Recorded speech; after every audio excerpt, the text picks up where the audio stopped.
You take this straight to the Permanent Secretary's office for documentation and onward movement to the National Assembly. Yes, Chief. And in case Professor Briggs comes in, send him immediately. All right, Chief. Yes. Thank you. Otumba. Good day. My chief, you are welcome, Prof. Thank you very much. How was your trip? Very fine. Please, sit down. Thank you very much. Yes. I thought you were going to come in here with your ministry's accountant. He signed the receiving documents.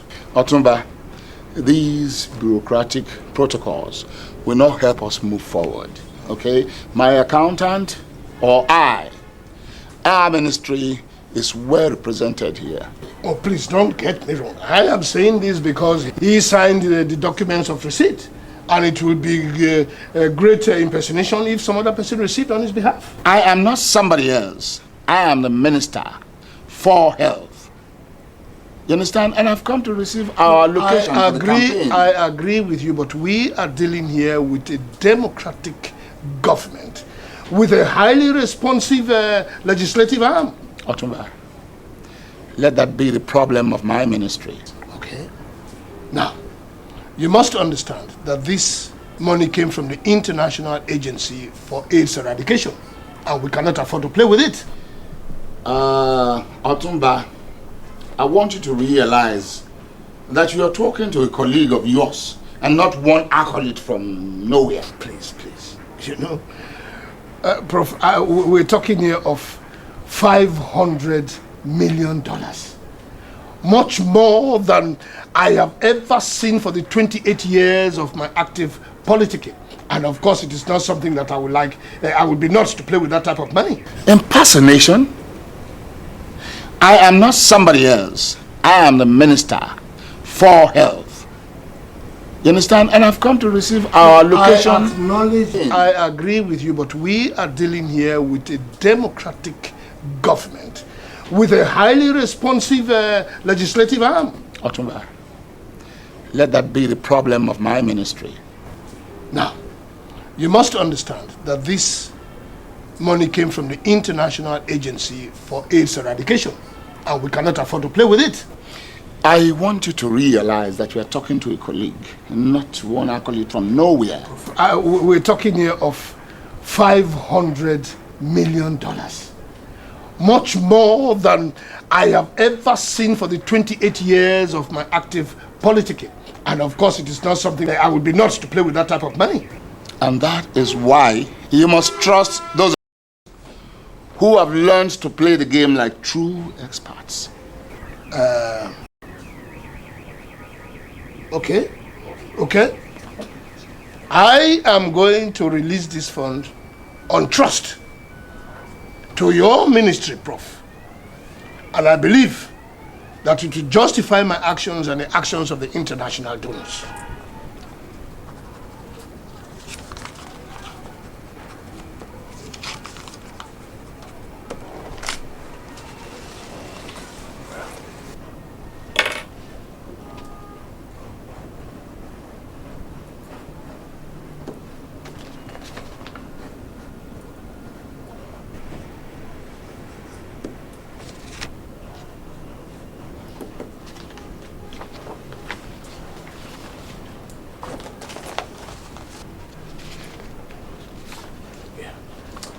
Thank you very much. Thank you. I would have expected to see your auditor too. Why? Because I would like him to understand that I want all these accounts properly audited, because the Auditor General is going to be asked to restart the auditing of all finances issued out of the various ministries this fiscal year. That is your problem, Otumba. For me, it's another mumbo jumbo. Okay? I'm on my way. Okay. Thank you once again. Have a blessed day. I will. Thank you.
You know, I was discussing the same matter with the Vice President just a week ago.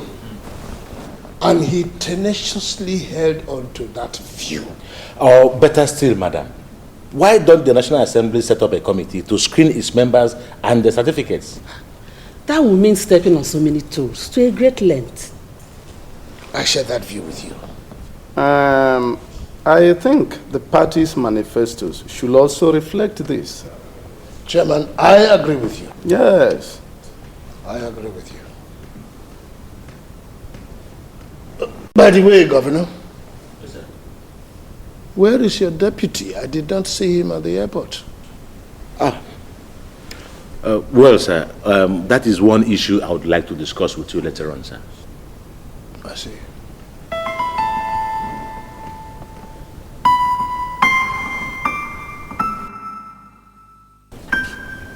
He does not attend functions he knows I will attend. He even does not consult or contact me in whatever he does. The climax is that he boycotted our last executive council meeting and also boycotted our last budget presentation at the House of Assembly. That is serious. Otumba, very serious. I also learned that he's clandestinely staking strong strategies. Don't let that bother you. Desmond cannot stand in my way. I have told you this before and I'm repeating it again. It is my wish and utmost desire that you get back for re-election. And there's nothing that is going to do that will stop that. He either stays calm or falls apart. By the way, what about the northern constituencies? Oh, everything is under control, sir.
Is Otumba in? Yes. Thanks. Otumba, good evening, sir. Yes, morning, sir. I must register my displeasure at your impudent boycotting of my reception yesterday at the airport. Please, sir, accept my apologies. I receive your apologies, but I demand an answer. It was not intentional. What happened? I had this little in-law who was having a wedding in Umuahia. The gentleman who was supposed to chair the occasion missed his flight in London. So instantly I was made the chairman of the occasion. I got stuck. I couldn't move. Well, that is also a responsibility. Yes, sir. That is it, sir. So how is your family? Everybody's doing very well. I'm happy to hear that. Anyway, I have to leave you because I have an appointment I have to keep. But I want you to meet me tomorrow evening at the party secretariat's boardroom. Alone. All right, sir. Thank you, sir. It's nice to see you again. All the old man cares is that we boycotted his goddamn reception at the airport. What chick? that Dr. Peters is rallying around to orchestrate an age-long status quo is not his concern? That is too bad of him. Too bad of him. I am tired of this whole nonsense. If Otumba is not doing my line of argument, I will have no other option than to sever relations with him. And with anybody who thinks all I guess in this whole exercise is a stab on my back. No way. Peters is due and he has to go. He has to leave office. As simple as that. Calm down, Desmond. And don't let this group of miscreants to overrun your BP. They are too small to cost me a nice sleep. I think I've made my point. Yes, you have made your point, Mr. Desmond. But I still suggest you honor the invitation. At least, let's watch the chief act. And let's hear him out. I am a senator of the state. And by right, I have a stake in the affairs of the state, politically. So the decision of who to run is not the birthright of Otumba. At least most of us, if not all of us in the National Assembly, need to air our views and opinion. We are stakeholders, for crying out loud. The senator is right, Your Excellency. I think we need to know their intention first. And do not show any sign of insubordination yet. Let's know the aim of the summon. Yeah. Yes.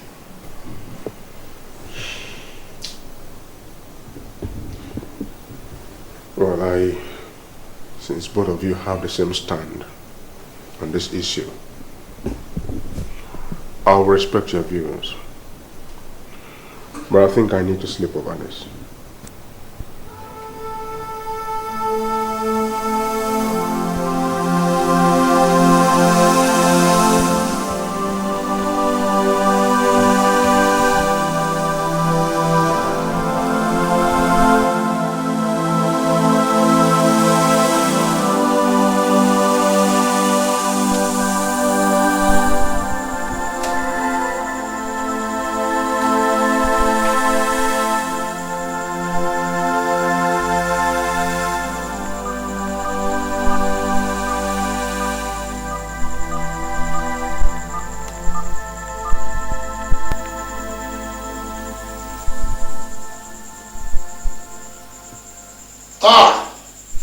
Your Excellency,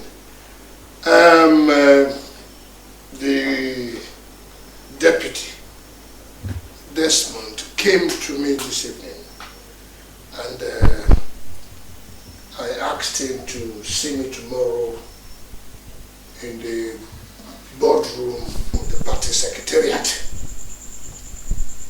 I also want you to be there. Yes, by 6 p.m. in the evening. All right. Thank you very much. Bye-bye now.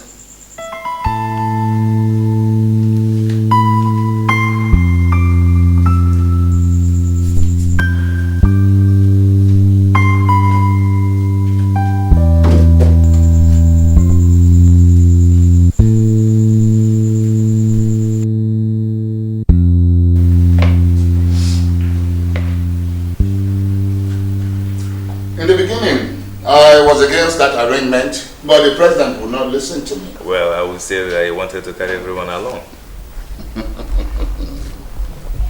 I don't think so. I don't think so at all. You see, including party stalwarts from rival parties in our cabinet does not make for carrying everyone along. No. In fact, it's an anti-party act, and you know it. Okay? They do not even realize that it took us time to build this party. To build the party and make it a winning party. You know? They dictate in their different parties and come here to spoil things for us. Well, in the National Assembly, it is different. Yes, it is different because they are on their own. But we have to work together. You understand? And with a man like Otumba Damijo at the helm of financial matters here, what else does he need to override those of us in subordinate ministry? Well, you refuse to work in that ministry, Prof. Yes, I did refuse to work in that ministry because that is where the heat rests. Everybody in Nigeria or in the whole world want to know what you are doing. You know, they want to look into anything that you're doing. And that's not the kind of thing I want for myself. Prof. It's the absolute truth. So, let the man there do his work. Uneasy they say lies the head that wears the crown. No, I will not take that slant from you. Because I will not let Otumba Damijo run my ministry for me. No, I won't take it from him. I won't take it from anybody. You understand? It is not right. It's simply impossible. Excuse me.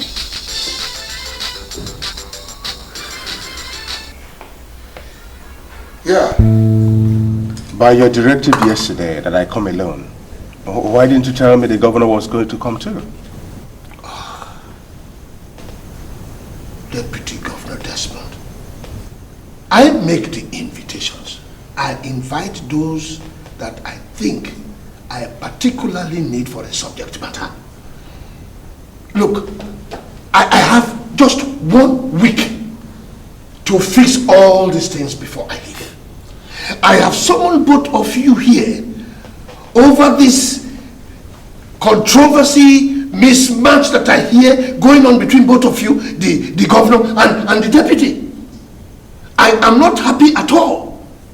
This is a time to mend the fences and not to lay complaints.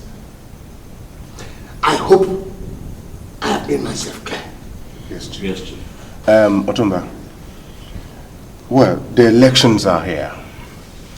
The campaigns have taken center stage. I think it's time for us to strategize for a way forward. Now, we all know here that Dr. Peters had a pact with the party as regards who and when to hand over to. Let us ask Dr. Peters here his intentions towards this arrangement. Well, what you are saying is right, but you are saying it in the wrong place. You are supposed to bring up this matter when the general members of the party are meeting, not in a meeting of the 3 of us. Well, half of the party members are not even here. That matter can only be discussed when the caucus sits. I have decided to break my silence on this on the meeting of all members of his cabinet from our party yesterday to announce a second-term bid. And? That is a sabotage to the initial agreement the party had reached on the gubernatorial elections. Agreement? Of course, agreement. Did you say agreement? Of course. You know what agreement I'm talking about. You are psyching me as if I was a kid from the kindergarten. Well, like I said before, it is only the caucus that can decide on these things. So why don't you wait until the caucus meets? Yes, but the caucus has been meeting clandestinely. Well, I just think you just have to calm down a bit. You calm down. It is the prerogative of the state party chairman and his host of executives to decide who runs. And of course, their decision is final. I just have to plead with both of you to calm down and hold the peace until this meeting holds. UCP. UCP. Power to the people. Yes. Let me start by recognizing all of you here present. My able Deputy Governor, Your Honor, Desmond Shegun Obinna.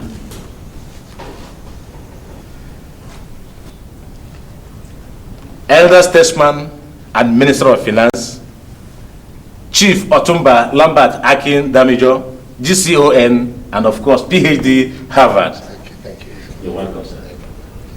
Thank you. Honorable members of National Assembly, Senator Odeyemi Abayomi, and Senator Fanny Amosu San. You're welcome. Thank you. Honorable members of House of Representatives, Mrs. Evelyn Williams. Thank you. And Hajia Bimbo Oseni. You're welcome. I will not forget the Honorable Speaker of House of Assembly, Chief Dr. Mrs. Benson. Thank you. State Chairman and Secretary of our party, Chief Obi Adejuba. You're welcome. And Kemi Nelson Owen. You are welcome. I want to welcome all of you to my state, especially those of you who had to fly in from Abuja meeting. I pray that the Almighty God shall oversee all that we are going to deliberate upon in this meeting, and at the end of the day, lead us safely back to our various destinations in the mighty name of Jesus Christ. Amen. Amen. Mr. Chairman, sir, please. UCP power. UCP power. UCP power to the people. Thank you very much, Your Excellency. Ladies and gentlemen, I summon this caucus meeting on the approval of the party's executives. Although some of them are conspicuously absent, owing to their presence at the various venues of our great party's 10th anniversary, of which activities we all know start today. But all the same, we met and deliberated on issues bordering on who will bear our great party's flag by the next gubernatorial elections, and agreed unanimously to give our able governor, Dr. Femi Peters, a second chance to continue. That is unacceptable. It's totally unacceptable. Impossible. We cannot. What is unacceptable? Impossible. This is a breach of agreement. You do nonsense. You do this one. No, when? Please. Where? Allow him to finish. Please allow him to finish. Nonsense. Please. Who held the meeting? Please. You don't answer that question. We cannot be talking like this all day. Yes, Secretary. Yes, Chief. With due recognition to all dignitaries here, I would like to state categorically that some people among us here are taking some of us for idiots. Please, be concise. What are you saying? What I'm saying is that on no day and on no occasion did we agree or meet or deliberate not to talk of unanimously agreeing on giving any particular candidate a second chance.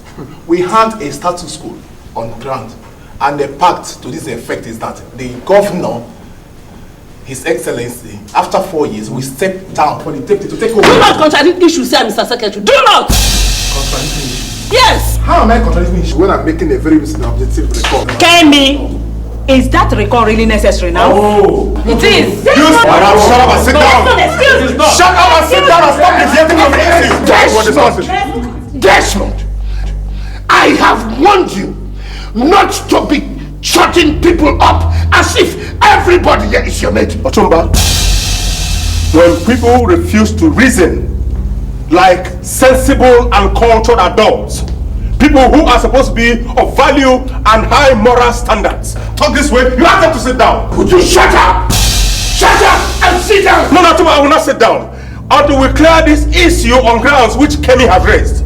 Mr. Chairman, did we or did we not agree on this pact? I owe you no explanation, Desmond. If you don't like our decision, you can as well join one of the myriads of political parties around and allow us some peace, please. And what exactly do you mean, Mr. Chairman? Exactly what you had here. And if you two are in any way perturbed by the decision, you can as well live with them. You must be mentally deranged. What? I mentally deranged?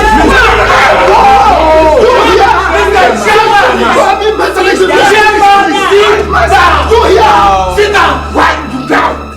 Sit down! Alright, students, alright! I'm mentally deranged! That is not the right way to talk to somebody. You are telling me, Otumba, that is not the way to talk. Yes. Don't tell me that. You shut up, Otumba. What? Desmond! I said, Otumba, you shut up. Desmond! You talk to me like that. Old man, you shut up and let people talk. You hear him? Desmond has no heart. I have taken my own destiny into my own hands. It's okay. It's okay. Can you people tell me where was I go? Which thing who had it? Who had it? Everybody, look at it. Desmond shuts me up. He told me to shut up. Can you imagine? Desmond the Fourth shut me up, insulted me and shut me up. I will take this. I am going to deal with him. Can you imagine? He insulted me and shut me up. Please calm down. Desmond has gone mad and everybody knows that he's insane. I refuse to accept that. He is sane. Yes, he is sane. He's sane. But he has definitely beaten more than he can chew. Much more than he can chew. Yes. Desmond has stepped on the tail of a cobra and I'm going to deal with him. Yes. I am going to show him. I am going to turn the heat on him. That was an extreme reaction. An overreaction per se. An overreaction, you say? You call that an overreaction? Or rather an insult? A dehumanization of my personality? A belittling of my ego? You call that what? That little Desmond. Desmond that I picked out of the gutter and crashed him up. A noble tout. A nobody. My God. Insulting me. It's alright, Chief. Don't overwork yourself. It's alright. I will deal with him. I will deal with him. Yes. That tout. Stupid.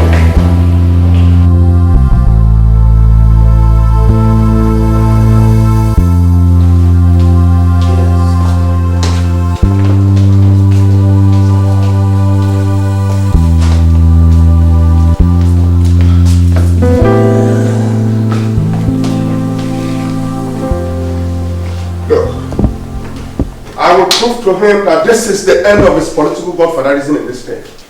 I will ensure that. If Ferry Peters ever thinks he will go back to government house, any day I speak, count me as a political braggart. I will tell Otumba that the road to Abuja is not his political birthright. I will match him man for man, word for word, connection for connection, even fire for fire. I trust you. That's enough, friend. That's enough. Let's leave everything to the next sitting. You see, Chief Amosu has done well at joining the meeting. So you can have time to plan your strategies. Exactly. You see, I know it was going to Manette, but I kept quiet.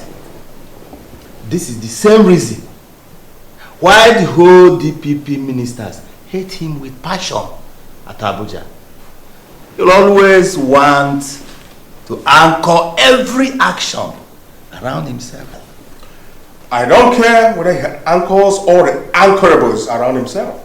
What I care is he either ships in or ships out. Stand by the truth. If he does not, I will tell him I joined politics from active thuggery. Oh yes, that's my tutu. That is it. You say good morning to this man. The next day he expects you to lick his foot. What nonsense! Well, like I said, let's leave everything until Wednesday. My only problem with that schedule, the time, midnight.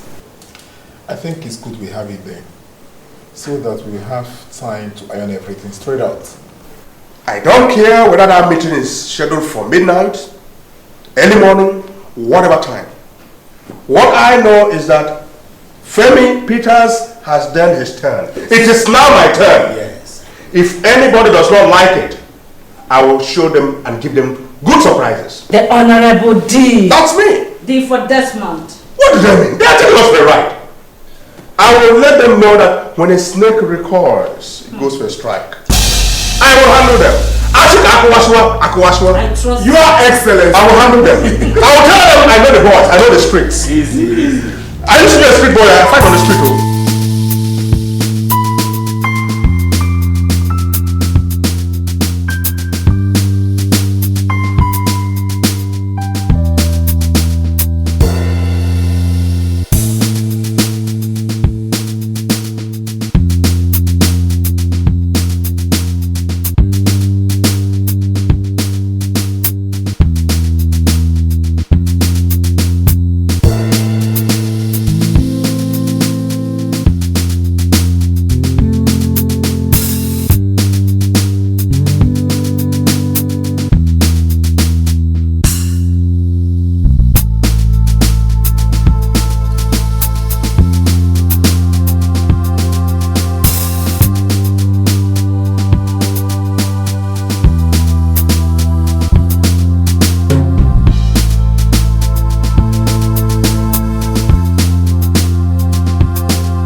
That we all are. For your information, Senator Mosu, I am not a gentleman.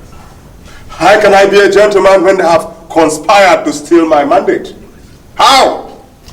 You can be whatever you want to be, but do not drag it near it. Otherwise, I teach you the rest of your life. Enough, Mr. Chairman. Hold on to your tongue. Your Honor, be a little bit mannered. What you are pursuing does not call for this brazen rascality. Otumba, please speak.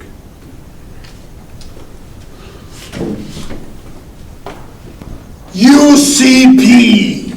Power to the people. All protocols duly observed. I decided not to say anything but to keep quiet today until a particular point in time. And this is the point in time. Desmond, I made you. I gave you a definition to your political life. I gave you the overwhelming support and encouragement to attain this political microcosm. The issue where we are all colliding and misunderstanding ourselves is in your hand. So because I treasure and I am part of your political endeavor, because I believe in the collective success of everybody here, I implore you to step aside one more time for your boss and continue the good deputizing for yet another 4 years.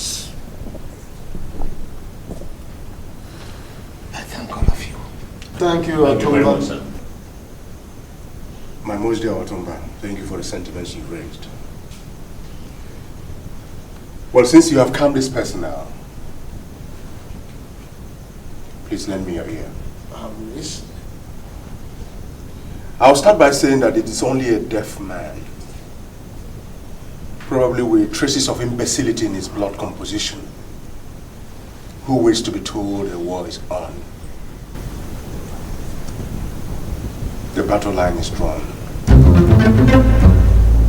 Otumba, you wooed me into deputizing for Dr. Femi Peters with a charm that's laced with a pact of deceit in the first place. It tells me of an old man who has no iota of truth left in him. It tells me of an old man with dilapidated moral values and ethics, who deserves nothing but vituperations and tongue lashing because he has come so venal and inconsistent. I say before all of you today that over your dead body will I cease to be that which I want to be, and that's the governor of this state. Dr. Femi Peters, you will not recontest the governorship of this state and succeed. I have spoken. You are insulting us. And if I do, what will happen? Otumba, if I do, what will happen? Listen to me, old man. If you refuse to come back to this stage after this saga, therein lies your solace. But if you ever come back, I will be your host.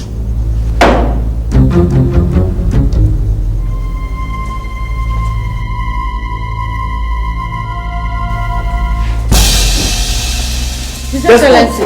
Desmond. His Excellency. Desmond.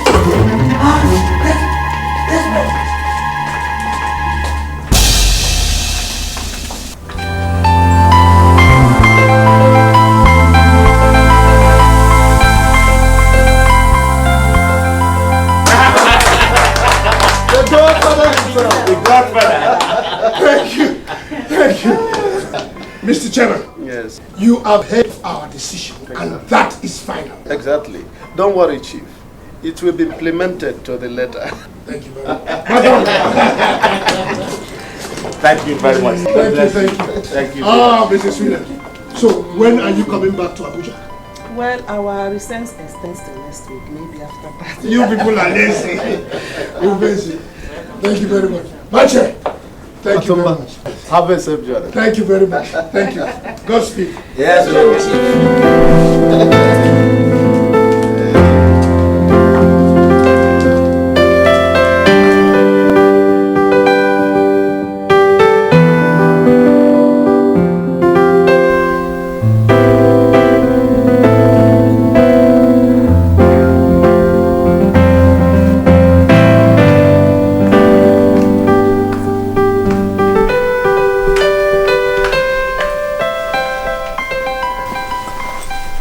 Good day, Minister.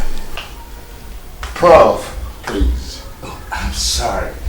Sorry, sir. Prof, I don't have always forgotten. I am sorry for keeping you waiting. But I tell you something.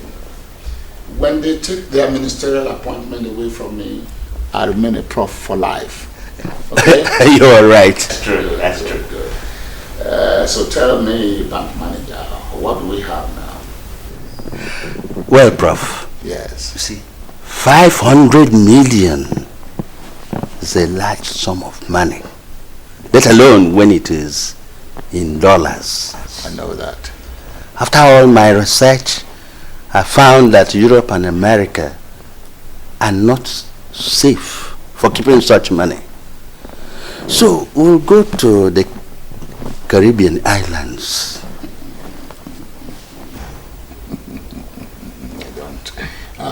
I mean, what are you talking about? What is all that? What does that mean? Well, Prof, I am saying that the Caribbean islands is our safe hideout. Mr. Bank Manager, you are talking this professional for the first time. All right. But you're going to find it hard to convince me.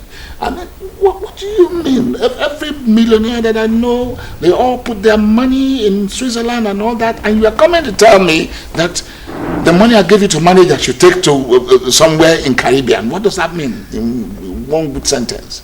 Well, Prof, we are talking banking here. I am the professional. The Caribbean islands. The Queen's Bank in Cayman Islands is our safe hideout.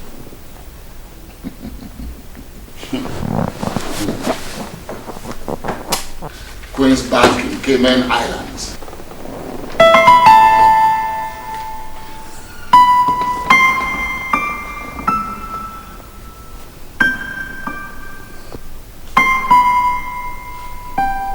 Chief, you are welcome to my house. Thank you very much.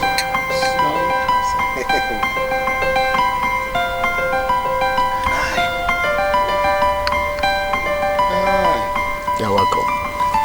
So, I heard that you sent your entire family on holidays to Budukato Ranch. Yes, just for holidays. Yes, instead of this far abroad. That is very You're very correct there. Well done. Well done. Chief, how is Villa? Oh, Villa is fine but dry. Oh, Chief. How could such a tale come from the mouth of someone like you, a whole finance minister? Finance is the powerhouse of the government, don't you know? Chairman, I agree with you. But by the time all the other ministries have taken all what is due them, we are left home and dry. But I will see what I will do. I said I should come and see you. It is about our decision for Peters to be given the ticket for re-election. That is no problem. Yeah, that is if Desmond does not carry out his orgy of madness to you. The deputy governor? You know, he has been saying that over his dead body will our decision take place. And has even threatened me that if I step foot in my state again, he was going to eliminate me. Can you imagine? That Desmond, that tout, decapped me in our meeting? Chief, this could be serious. I am taking it that serious myself. By the time I finish with him, the angels of darkness will not recognize him from Lucifer. Anyway, you've heard what I came for. Yes, Chief. I've heard all you said. But I can't imagine that Desmond could be that insulting to you. Chairman, he thinks he can break out of the hold of a chimpanzee. I have to go. I have an appointment with the Vice President.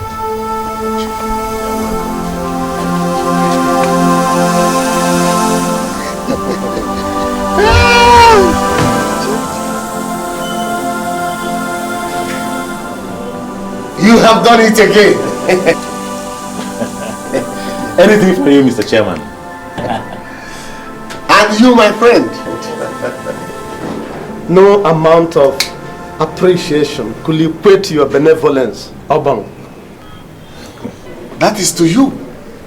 To you and those of you that understand. Of course. Your Excellency, yes. How is your state? Mr. Chairman, we are steering it in the right direction. And I must say, with your continued assistance to us, we can't do badly at all. That's good. That's good. Otumba was here some time ago. Oh. And he told me about the spread of your deputy's malady. As a matter of fact, Mr. Chairman, that is a very pathetic story. It is a very worrisome story. I think my deputy has lost every bit of sanity that is remaining in him. Maybe he's trying to rejoin those that dumped him some time ago. But it is not enough reason for him to destabilize the peace and unity existing in our party before cross-carpeting. But let me say this. Desmond is only trying to use our party's ticket to achieve a personal selfish end. He has an agreement with the vice president to cross-carpet to IRP on winning the governorship seat. So their intentions of pairing by 2009 will be possible. Are you serious? I know my sources, Obong, and they are impeccable. You know that the vice president's wife is a cousin to Desmond. In fact, she has only but Desmond to her heart amongst all others of her male cousins, since she is an only child of her parents. She actually introduced Desmond to Otumba. Yes. Your Excellency, do you know of this? Well, I do. You say yes, I do. Did I hear you say yes, I do? So all this while, you have been a partner to, an enemy to the posterity and sustenance of our party. And you are here to tell me or answer me, yes, you do. Well, Obong, I must say that I just learned about this lately, and I have alerted the party's ESCO of the development. And what was your reaction to the sabotage chairman? So we concluded investigations on the matter some weeks ago. And what? And what? Did I hear you say some weeks ago?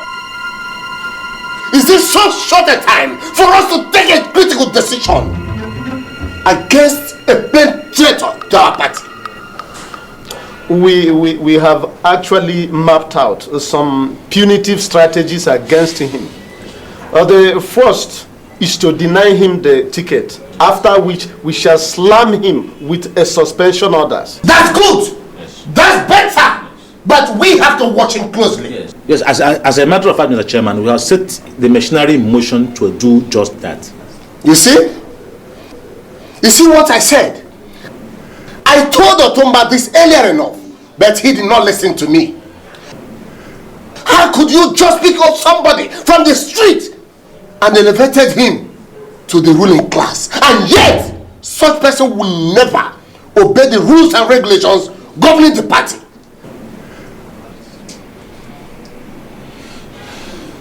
Well, we have taken note earlier enough. But you have to make a complaint official. I'll do that. I will do just that. Kevin, did you read this circular before passing it to me? Yes, Your Excellency. What does it say? Sir, it's from the governor's office, sir. That is not an answer. What does it say? Sir,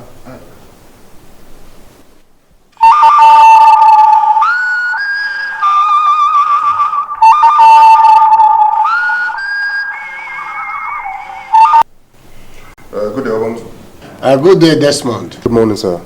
How is duty? Oh, we're doing well, sir. Good. There is a formal petition against you here from the executives of our party. And I thought I should let you know before going on with it. A petition? You heard me well. I would want you to have a copy so that you read and know exactly why you are being petitioned. What do you think? Yes, sir. I would like to have a copy of it. But rather, I'll stop over and pick it up myself. Still okay? Will Wednesday be okay? I will have no problems with that. Okay, sir. Thanks for the information, sir. You're welcome. All right. Bye and have a wonderful day. Kevin. Sir. What did you say the circular reads? Your Excellency, The governor wants you to represent him at the commissioning of the URB school at... You are an idiot. You had the guts to bring it to me? You're a nincompoop. You're a nitwit for bringing this to me. You're a jack of all trades and an idiot at all. Come on, get out of here with this.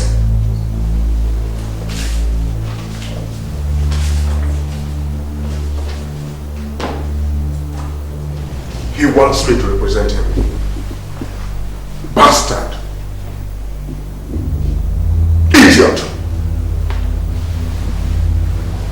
This governor, I'm the spare tire. I can only be used when the tire is down. It's an idiot.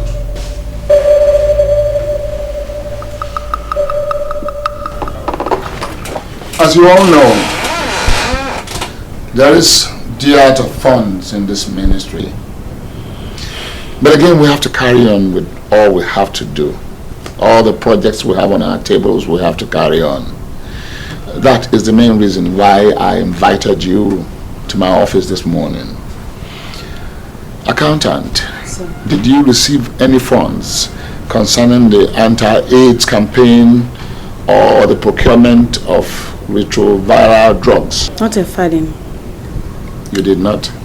Yes. The finance minister only promised to disburse the fund as soon as it is released to them by the CBN.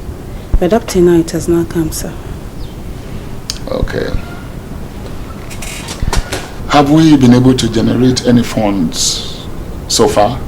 I think the auditor here is in a better position to tell us that. Good. Yes, I have my records here. Records? Yeah. Mr. Auditor, records could be misleading. Okay? I want us to stick to realistic statistics and data. You understand what I'm saying? And the accountant is the only person who can give us that. Well, if you think so. I have just said so. Accountant. Sir. Do you have your record of expenses during the last rollback malaria summit? Yes, I do, Prof. Good. I want to have that record on my desk first thing tomorrow morning. Okay, sir. I don't think I have that record, sir. Yes. You wouldn't need it. But, sir... accountant, please. How much have you left after the rollback malaria expenses? For my records, sir, net remnant is 62 million naira. Net? She is correct. Mr. Auditor, please listen to me. You see, you have to begin to follow things in this ministry pace by pace. Do you understand me? I don't understand, Prof. What don't you understand? Lots of discrepancies. Huh? I suggest let all these records be carefully appraised. Suggestion accepted. Now submit all your records. Let me do the job. But I am the auditor of this ministry, sir. Does it really matter? Doesn't matter. Don't bother. Submit all your records. I'll do the appraisal as the minister. Thank you. You say we have 300 million naira from the revenue proceeds for the last fiscal year? Yes, sir. Very good. Very good. I want you to pay 200 million to the contractors so that they can supply us antiretroviral. Okay, sir. Good. Also 10 million naira for adverts on the auspices of International Agency for AIDS Eradication. That will do. Sir, remember we still have up to 150 million from the rollback malaria summit. Good. Good. From that fund, I want you to bring out 90 million naira from that windfall. We'll bring it and reserve it for the payment of pensioners for only 2 months arrears. Okay, sir. Okay. Okay, sir. Then the other 150 million. 150 million. Okay. Pay 2 million into the account of the PAMSEC. Okay, sir. 5 million into the account of our auditor. Okay, sir. It's our auditor. And then you can take 10 million. Thank you, sir. Welcome. You're welcome. Thank you, sir. Yes, you're welcome. Take 10 million and let's reserve what is left for the rainy day. Okay? Okay, sir. Okay. And I want you to write a statement to cover it. You understand? As part of miscellaneous expenses from the office of the Honorable Minister. Okay, sir. Okay. You are covered. I'm grateful, sir. You're welcome, my dear. Thank you. I'm grateful, sir. Bye-bye.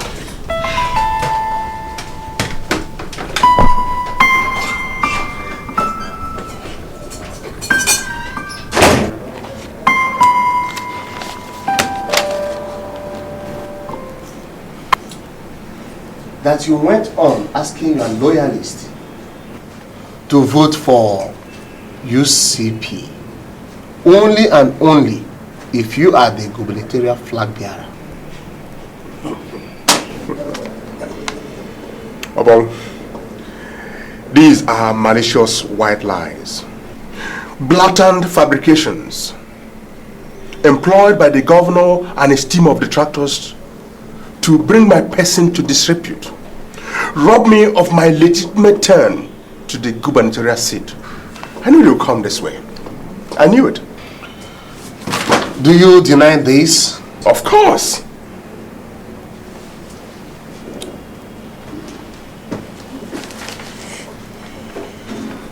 Do you also deny the allegation of impudence against a most honorable chieftain of our party and your own initiator to the political realm, Otumba Damijo? Otumba Damijo discomfited me. Otumba Damijo swindled me. Otumba Damijo hoodwinked me into signing a pact which he knew was not going to be obeyed. For all this, I felt depraved and disgraced. I felt bad, and I am still feeling bad for this action. And I have sworn not to forgive him for playing on my intelligence. That's enough, Desmond. Obon, we have come to see you. One, for this petition. Two, for the mismatch of justice between Dr. Peters and Desmond, his deputy. First, in my own words, these allegations are not only frivolous, but misleading. In fact, Mr. Chairman, this is the echelon of the governor and his clique's indisputable machination against this young man here. Are you saying that's the light after all?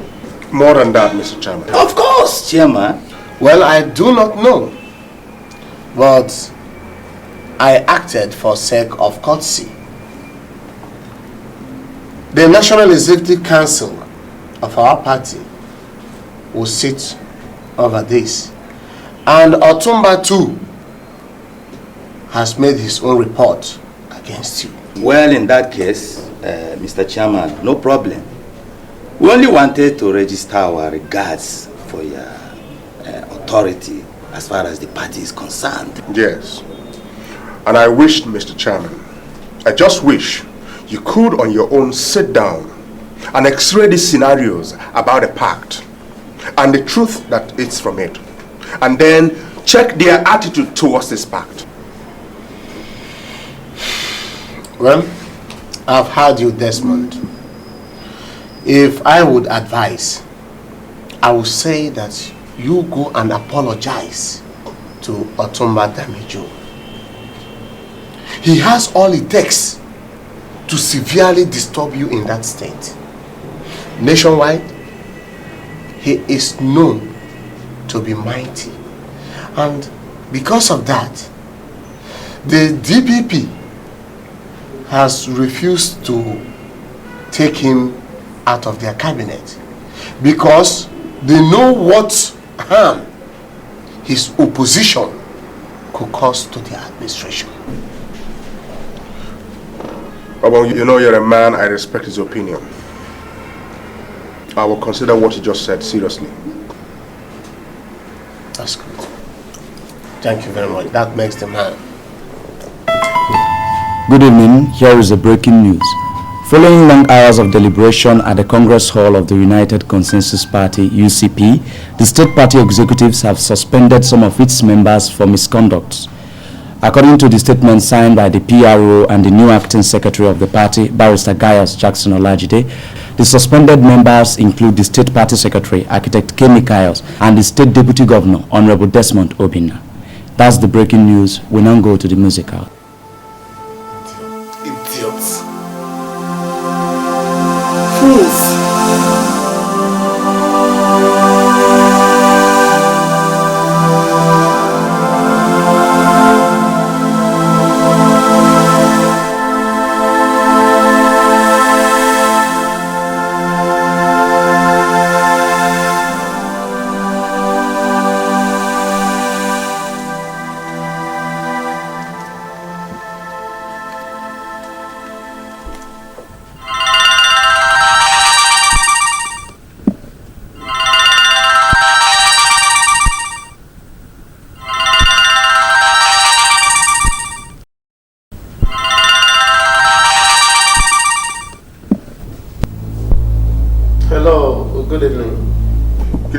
Chief Adejuba.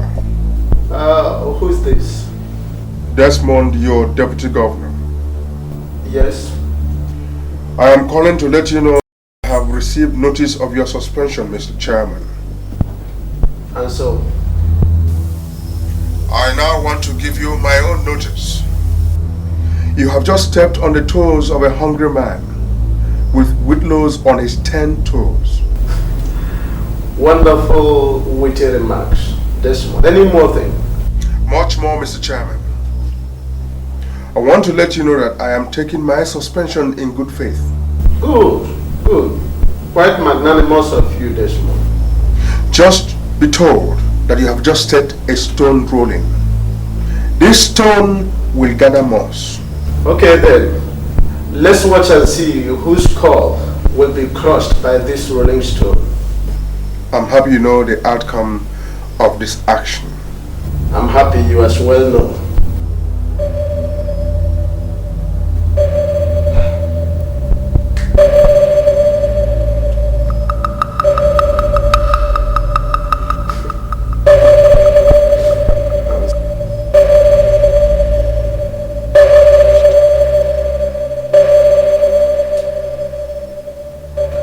Oh, yes. Yes, I was informed about it. I cannot stop it. No. Desmond deserved the suspension. They all deserve the suspension. No. No amount of suspension is too much for Desmond. Even the National Executive Council is still going to slam another suspension order on them. Too much? I don't think so. The impudence of the deputy governor was too much. He deserved it. Look, Senator, what are you talking about? You know very well that Desmond is my political godson, and I should have stopped it if I wanted to. But his impudence was unpardonable. No. He deserved it. Yes, there is nothing I could do. Okay. All right. Bye-bye. Yes? Sir, a fax just came from presidency.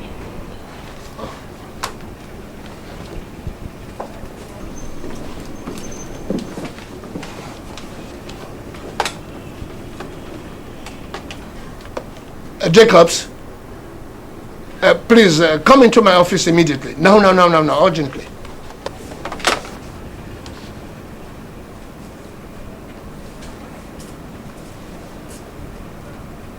Yes, sir. Jacobs. Sir. I have just received a directive from the presidency asking that all monies that we gave out to the various ministries for the past 2 months should be audited.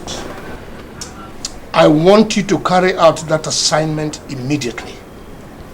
I will ask the Minister of State to lend you a helping hand. Is that okay? Okay, sir. Good luck.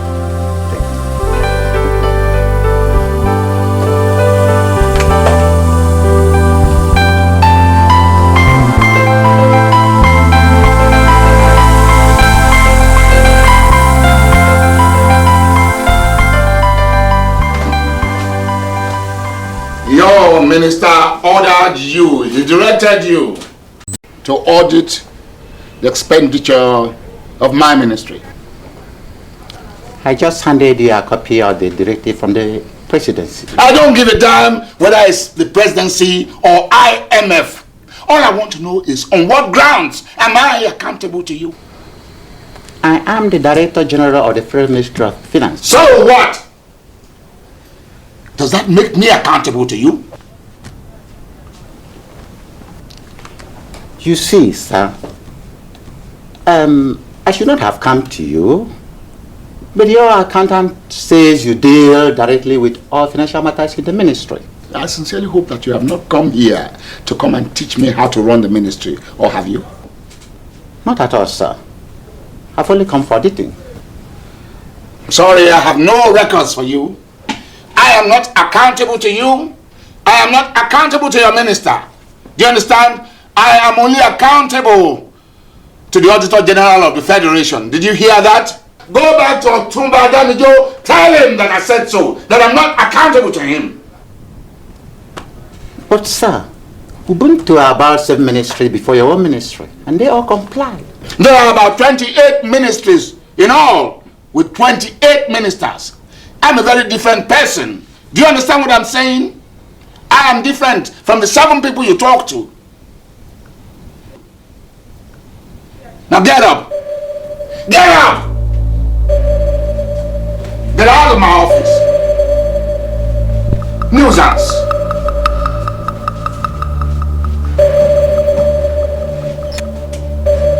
Look at him shaking. He couldn't even open a door. And you've come here to audit me. Get out. Come on. Tommy.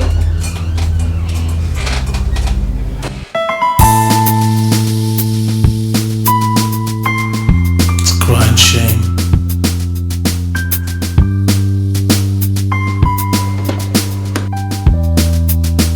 Black day.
Sir, we learned that there was an attack earlier this morning on the state party chairman. Yes. Yes, that's correct. And how is he now, sir? Unfortunately, we lost him. But sir, was there any accompanying eyewitness? The driver survived it, and he has told us the experiences, and police are working on it. But sir, the party chairman is supposed to have a security orderly. Yes, actually he has, but the poor man was the first target, and I must say he died on the spot. Oh, sorry. Your Excellency, sir. Are there any suspects? There are none for now, but I think that question shouldn't be for us. Exactly. It should be directed to the police. Thank you very much.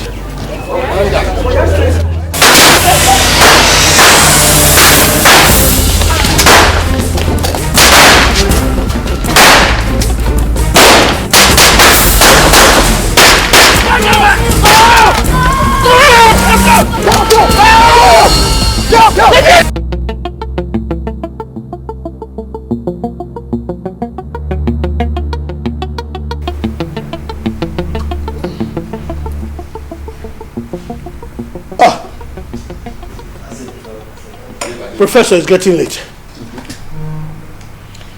Are you scared? With your battalion of aides, attaches, and what have you? Prof, don't be sarcastic. I only have 2 police security men. That is Inspector Davis and the other boy. The other 2 agents are arrangements made by me. Okay, that's Austin and his colleague, right? Oh, yes, Austin. You know him? Sure. We know Austin very well. Austin was very supportive during our last campaign trip. Oh yes, it's a very, very nice boy. Yes. So what did you say you wanted to tell me? It's about this auditing directed from the presidency. I want you to skip my ministry. Skip your ministry? Yes, it is possible. After all, this is our country, and we are in the corridors of power. Otumba, I want you to name your prize. Prize? What prize? I don't know, but you know, you are a politician. Look, I don't understand this game. Just come straight. What do you want from me? All right. I'll come out straight. I want you to know that this auditing directed from the presidency by the vice president was meant to witch hunt people like you and I. And this one particularly was packaged by the vice president to nail me. Nail you? Yes. Why should you be a clause in this machination? Because he knows that I'm in the forefront of the campaign to ensure that come next election, the president does not choose him as a VP. And why? I am not the only one. Most of our colleagues agree that the VP is very high-handed, and therefore we should make sure that it's flushed out. Well, let us not deviate. What were you saying? Yes, that this auditing at my ministry is not ready for it now. Yeah, but your ministry got funds from us, and you have to follow the directives as directed. Yes, we did, and that is one of the major reasons why the vice president is witch hunting me, because I don't know, but perhaps some people have gone to inform him that I plan to transfer the funds to a foreign account. You what? You want to divert an international grant? You want to close down our probability for foreign grants? You? Have you no atom of patriotism, Professor? So you have suddenly lost your ethics as a medical professor just because you joined politics. How can you? How can you divert money made to salvage the plight of people who are dying of the scourge of AIDS into your own private account? How? Are you out of your mind? Otumba Lambert, Damijo, I want you to realize that you are in my house. So what? So what? You traitor! You traitor of a health minister! Look, come tomorrow morning. I am going to inform the authorities. Otumba Damijo, you don't mean you want to probe me? You listen, I am not mincing words. I will stick to my promise. I will not fail. You? Otumba Damijo.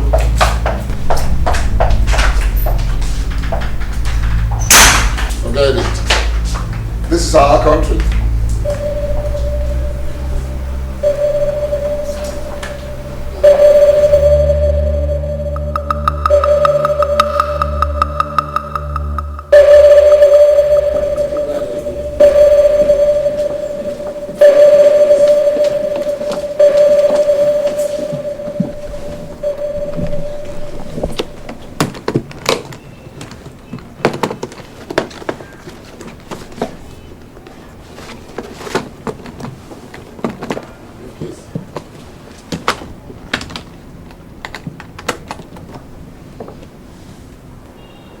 I want you to draft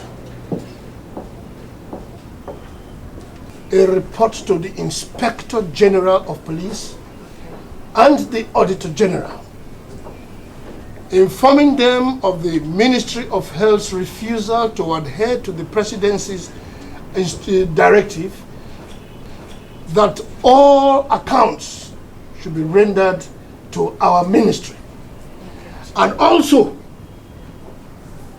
the Minister of Health's intention to transfer $500 million into a foreign account.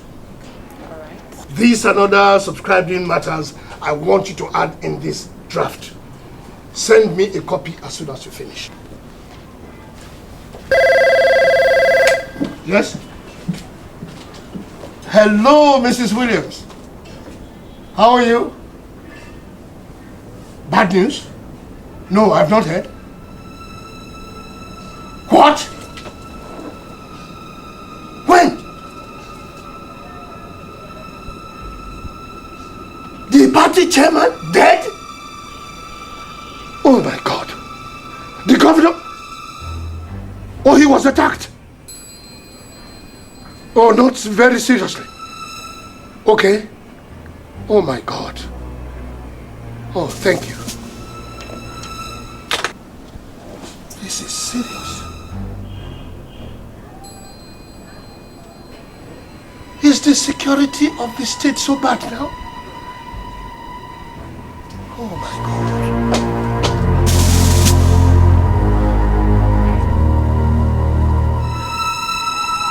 This is a crude mismatch of justice. A total misjudgment of complaints. No, leave them. Leave them. Let them be. Let them go ahead and suspend me. Suspension is not death. Neither is the National Executive Council God. Let them go ahead and suspend me.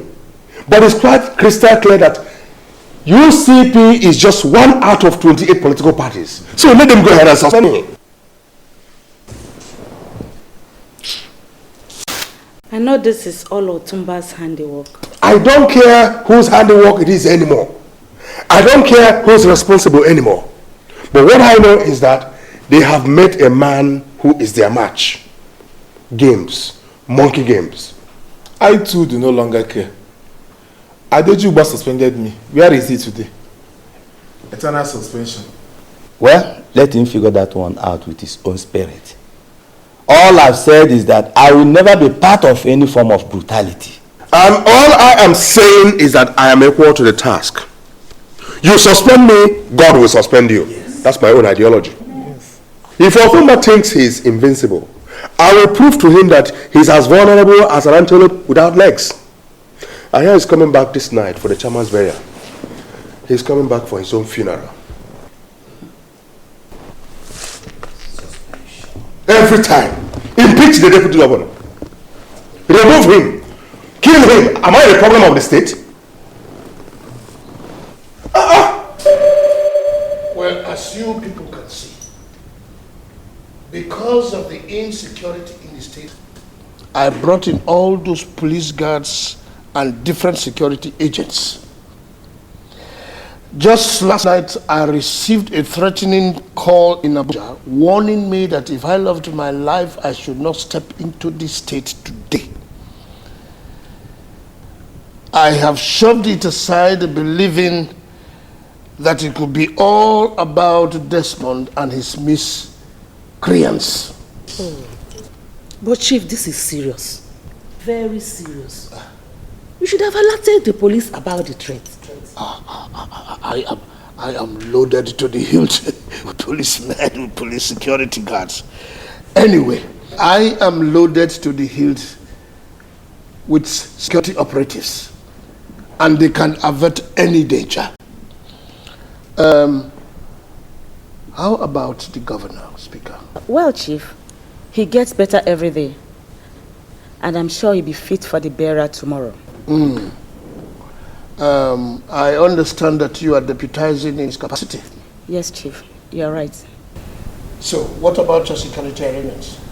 Anyway, Chief, we are not unaware of the task, so we took proper consideration of that. And the police commissioner promised to send down 50 mobile policemen for the burial, and also 10 patrol teams to be on guard throughout the ceremony. So at least our security is guaranteed.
May the gentle soul of our defected colleague, Chief Olu Adejubwe, rest in perfect peace.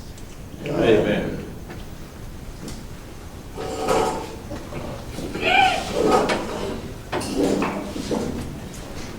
Well, ladies and gentlemen, let me seize this opportunity once again to introduce these two noble men that are standing in our midst. First is the acting secretary of our party in the state since the suspension of Kemi Nelson by the state party ESCO. He is Barrister Olajide Gayos. He is now the chairman of the party. Thank you very much. Please sit down. Thank you. The other gentleman is Badmus Olabode, the new secretary of our party in the state. Please. Your Excellency the Governor. Thank you very much, sir. UCP! Power to the people. First of all, I want to congratulate both of you for your new appointment. I wish you well, and I believe that both of you will carry our great party to greater heights. You are welcome on board.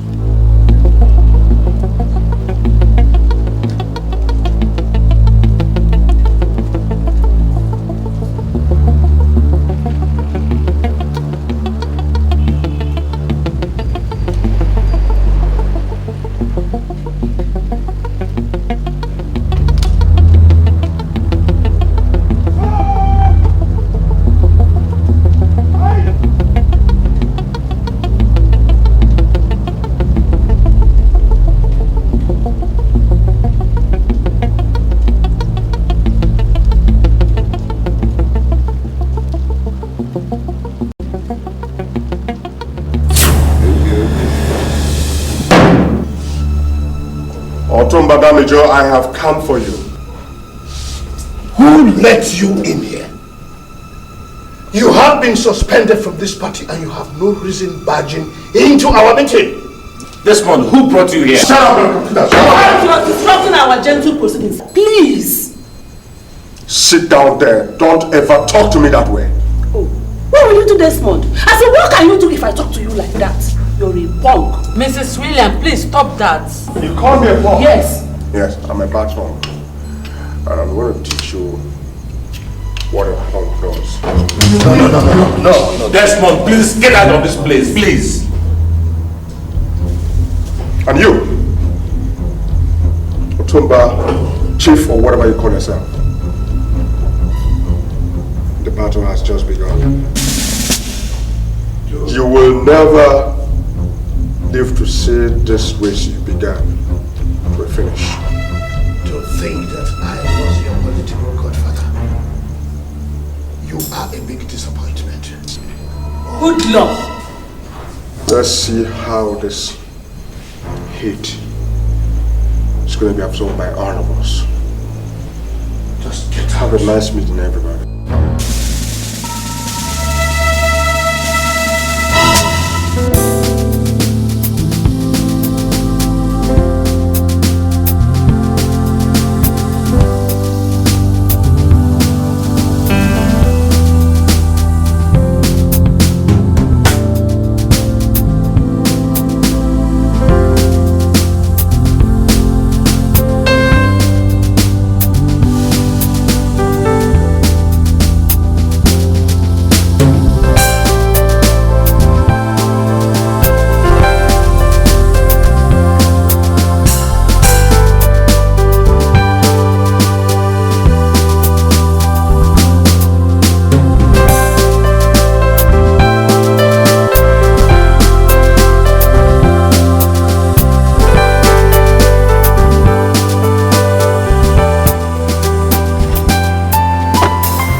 I don't want to see anybody today again. Okay, sir.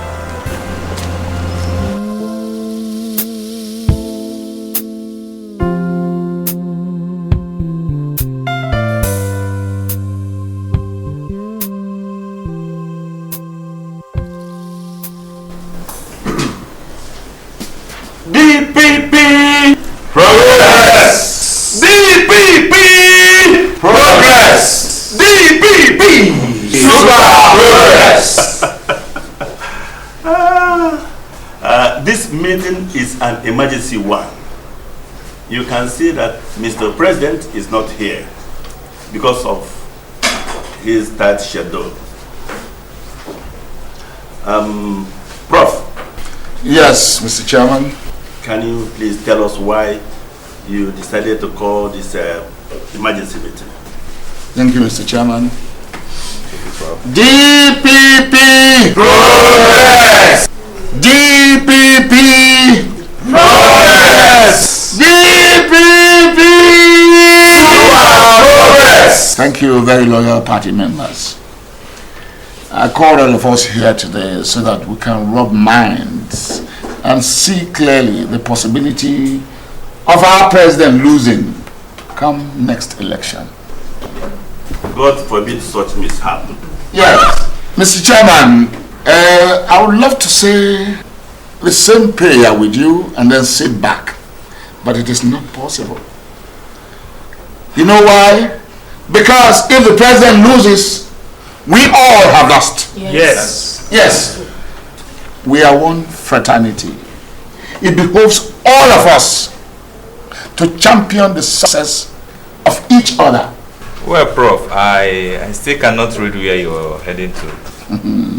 Elebuwa, you are the advisor on political matters to the Vice President. Yes. I am the Minister for Health. But aside from the ministry that I head, you know who I am in this party. I am talking about the purported intention of Otumba Damijo to run for presidency on the ticket of UCP, his aboriginal party. That intention, as much as I know, is certain. Well, it's a plain reality because he has invited the Vice President and has intimated him on that. You see? You see? So, what do we do? That is awesome. Awesome is a harbinger of doom. Yes, we all know that Otumba Damijo comes from the same area with the Vice President, and it was solely because of the Vice President that our party was able to win some votes in that area. Yes, of course. Yes, and if he dares to run, that means we'll lose from that region again. Sure. Yes. And that was why he was inculcated into the cabinet in the first place, so that UCP could be polarized, whereas we take a ride into that region. Ladies and gentlemen, something alarming is about to happen. Very alarming, because Mr. President already has opponents from his own region and other regions too. And now the VP's region is about to be lost to UCP on Otumba's calculation. So? Something must be done. And very promptly too. Yes. I suggest he should leave us completely. Yes. Let him go. Good. Let him leave us. Good. Are we all in agreement with that? Yes. Yes. Good. Let's have agreed on that. Yes. Thank you very much. I want to introduce Lady Franca to you all. Lady Franca is my lady, but you see, she works as a confidential secretary in the office of Otumba Damijo. Wow. There's no secret whatsoever in that office that she cannot bring out for us. Oh, that's good. That's why she's one of us. BPP! Progress! BPP! Progress! BPP! Super Progress! Thank you. Madam, I hope you are with us. Yes. Thank you very much. I won't let you down. Thank you very much, madam. You're welcome. You're welcome. Hello? Omolara. Oh, it's nice to hear from you. How is your brother? Oh, that is fine. And your program? Oh, you are finished. So you now have your master's. That is wonderful. Actually, I am just coming in and I'm a little bit tired. Oh, congratulations, my darling. Yes, I owe you one. Well done. Well done. So when are you coming back? So soon? No. Of course, I want you around. You know the elections are coming up again, and your father is being asked to vie for the post of the presidency. No.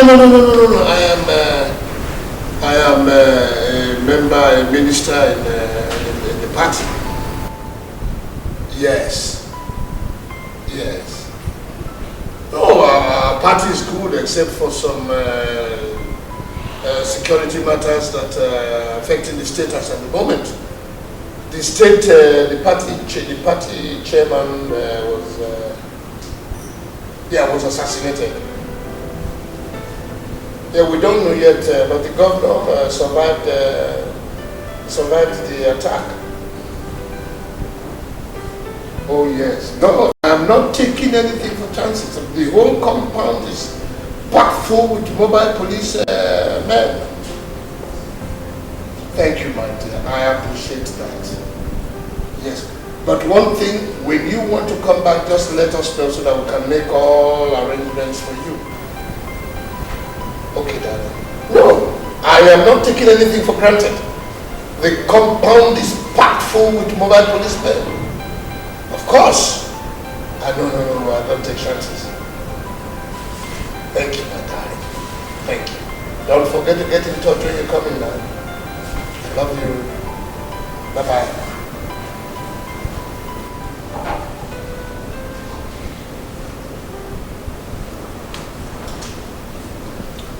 Austin!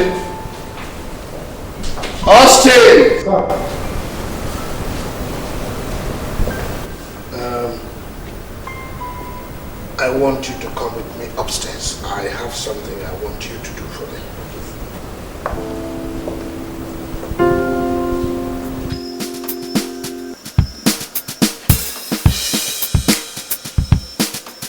Lion to Hector. Lion receives signal loud and clear.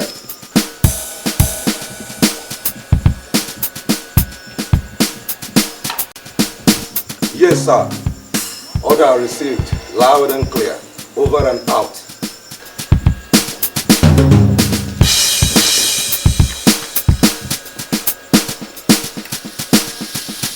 Area!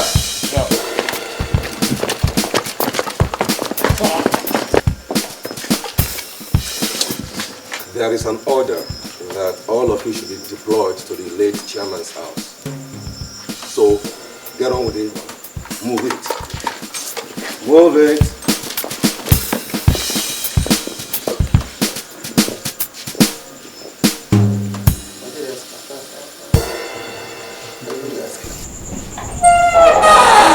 Come in, Austin.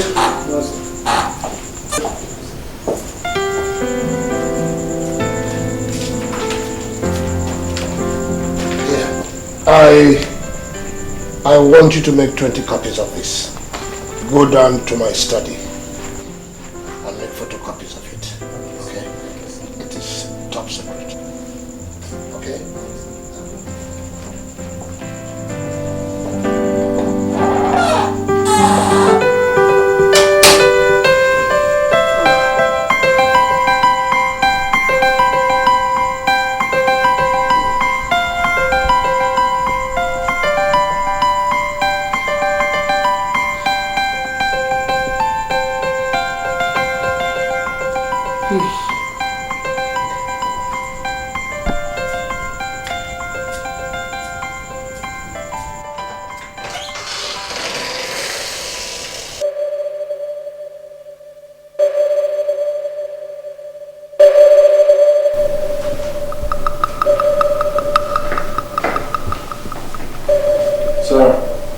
Yes. Is everything in place? Everything is under control. No crime, sir. Sure? No problem, sir. Alright, get going. I want results. Trust me. Good luck.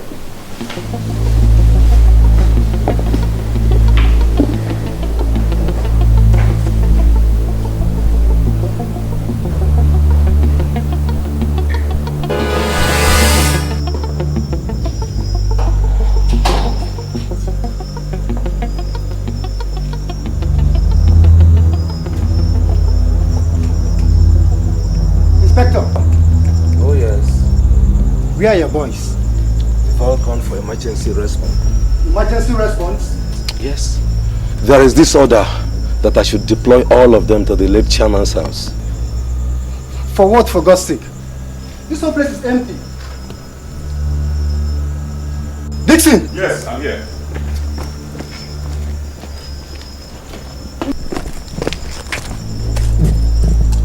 Inspector. Yes. Who gave the orders? The order is from headquarters. Well, that concerns you. I'm going out. Excuse me, where are you heading? As you can see, we don't have enough men to guard this place. But I'm going out does not mean I'm going to come back. Let me look for something to eat. Something to eat? Are the cooks not on duty? I wonder. I want to eat a very good food. Okay, make sure you come back immediately, right? It's alright. Let me have the keys. Oh, sure. Here. Thank you. You're welcome.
I am Lydia Macaulay. It has been confirmed that the Honorable Minister for Finance, Otumba Lamba Damijo, has finally taken his last breath at Federal Teaching Hospital, where he was admitted after yesterday's night's attack on him at his residence by unidentified gunmen. According to the medical officer in charge of the hospital, the minister died at about 5:45 a.m. this morning. The deed is done, Honorable Minister.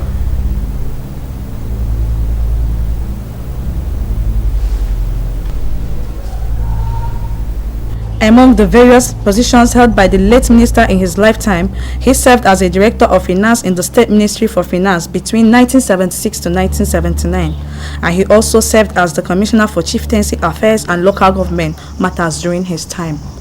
And now, sports news.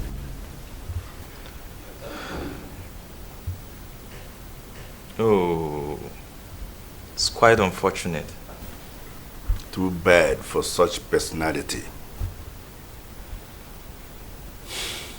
May soul rest in the Lord.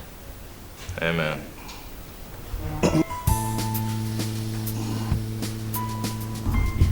It's quite shame.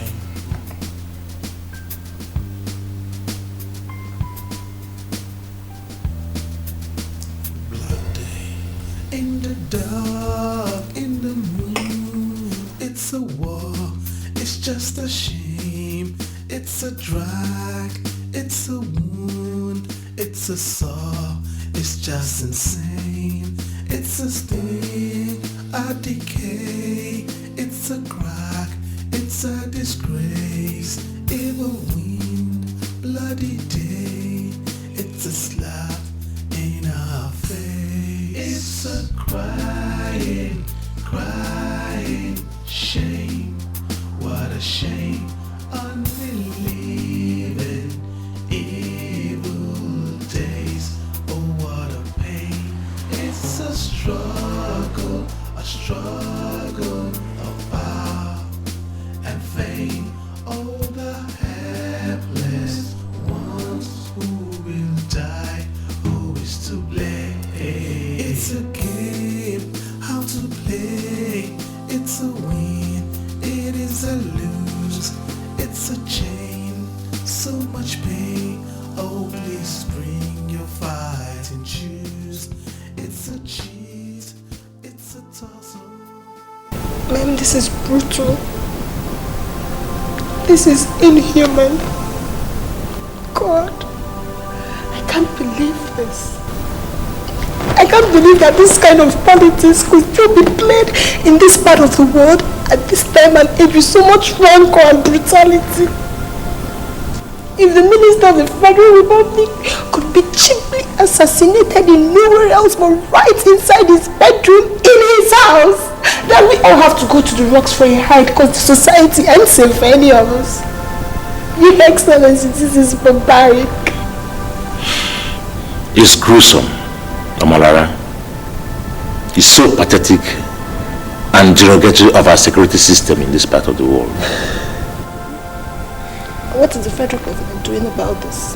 Well, Mr. President just finished the Emergency Security Council meeting and instructed the police and the SSS to work together and fish out the perpetrators of this heinous crime within 6 months. 6 months? No, I can't take this. Gosh, what's happening to this country? You mean my father was arrogantly assassinated and the FG relapses on investigation for as long as 6 months? Well, on our own lady, the police command has intensified such an investigation with the arrest of your father's security men, Sergeant Austin and Dixon. And what are they saying? Well, we just turned them in. I will assign the most reputable detective to the investigation tomorrow morning. He was on leave, but he will resume tomorrow as well. Omolara, my dear, please accept my deep sympathy. Thank you. It's a pity, Omolara. Please take heart, okay? Thank you. Accept my condolences and let me reassure you of my government resolve to get to the bottom of this matter. And by His grace, we must surely succeed. I most appreciate Your Excellency. I need the partnership, okay? And I'm gonna take on it too. But whoever I find responsible, I'm gonna use all the knowledge in the law within my disposal to make sure the bastard suffers to the brain. That and I can assure you. That I can assure you. On behalf of the police command, I am assuring you of our total support to your own personal stride in revealing your father's killer. As much as I know, it won't be too long for the police to track them down. Well, Amalara, we have had our day and we must leave now.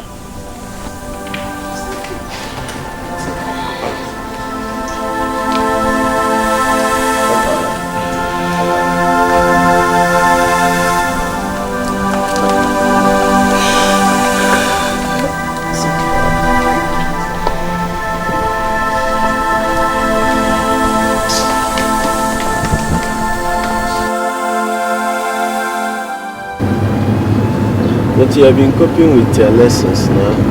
Yes. So are you having any problem in any of the subjects? No, Dad. Are you having problem with your lesson teacher? Oh, how come you have this mood? Are you proving stubborn in your class? No. Are you sure? Yeah. Tell that, are you sure? Yes, I'm sure.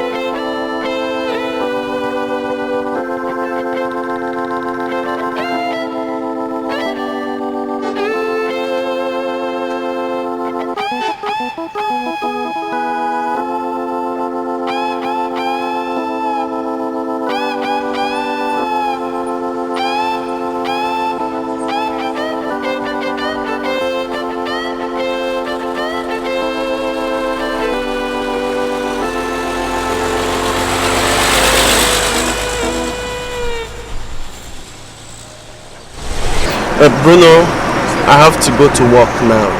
I have an urgent call. But Daddy, you said you're on leave. How come you are going back to duty? Bruno, I have to, okay? Duty calls. Duty calls all the time. Not all the time, boy. But this time around, most sensitive. The commissioner himself wants to see me. I don't just like this reduction, Daddy. It will make me so lonely. You are not going to be lonely. You're not going to be lonely. Because I will always come around to pick and drop you at home after your lessons. Home? Yes. Home is boring too. Since mother died, I hate staying at home alone. Come on, Bruno. Don't throw into recalls. Leave the dead to stay away. But the memory is dead. It keeps coming. I know. You see, Bruno, don't give me any gloomy moments. You need to be happy. And I too. So push the memories away. Bruno, Daddy loves you. And I will do anything to keep you happy. I promise. I will always come around to pick and drop you at home after your lessons, or I'll send any of my junior officers whenever I'm busy. Okay? Good. So you have to cope with a kite in the house. Like I told you, she's a nice person. Until I am able to get you a stepmother. Dad, you will? Yes, I will. I will do anything for you. Okay? So you have to go to your lessons now. Alright? Okay. Read hard. If I'm coming back, I'll buy you ice cream and meat pie. Okay, Daddy. Okay. Bye-bye. Bye.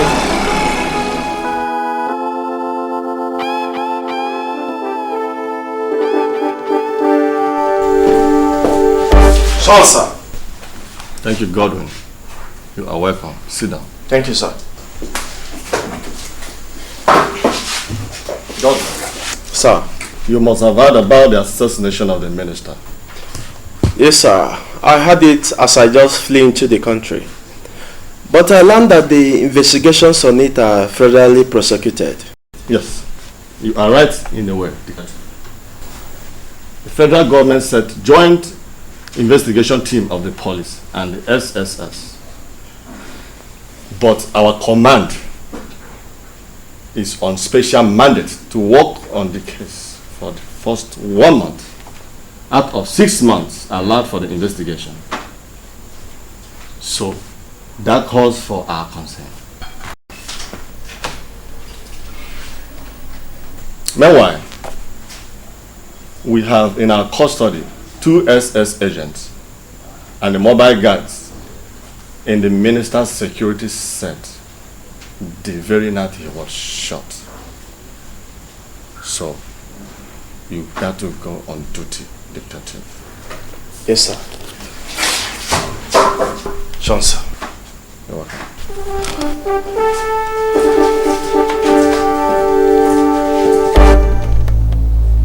Talk to me now, agent. I will order my boys to batter you over and out. I swear that's the much that I know, sir. Believe me, I swear to God, that's the much that I know. Now, do you know we are talking about a serving minister of the Federal Republic assassinated? Not any time, but when you are on his guard. Not anywhere, but where you are supposed to guard 24 hours times 7 and over. You see, don't let me lose the grip of my SPD call. Sir, believe me, we were not expecting that attack. We were taking on our ways. Hold it! Just hold it right there.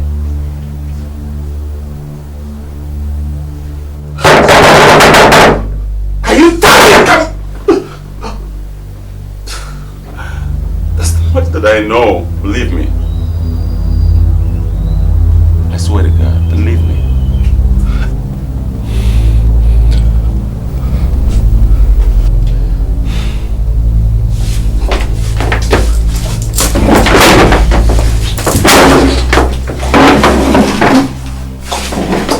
It's okay, it's okay, it's okay.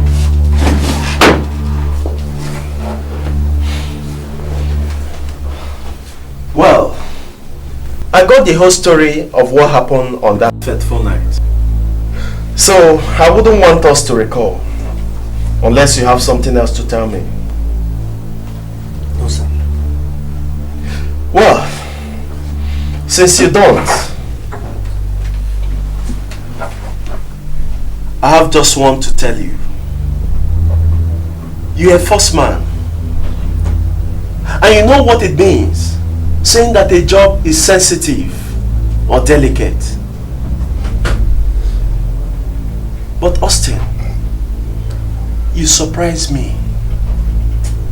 You amaze me by your attitude to duty on that fateful night. So what informed your leave from your duty post just a few minutes before your subject was attacked? I left to eat. Eat?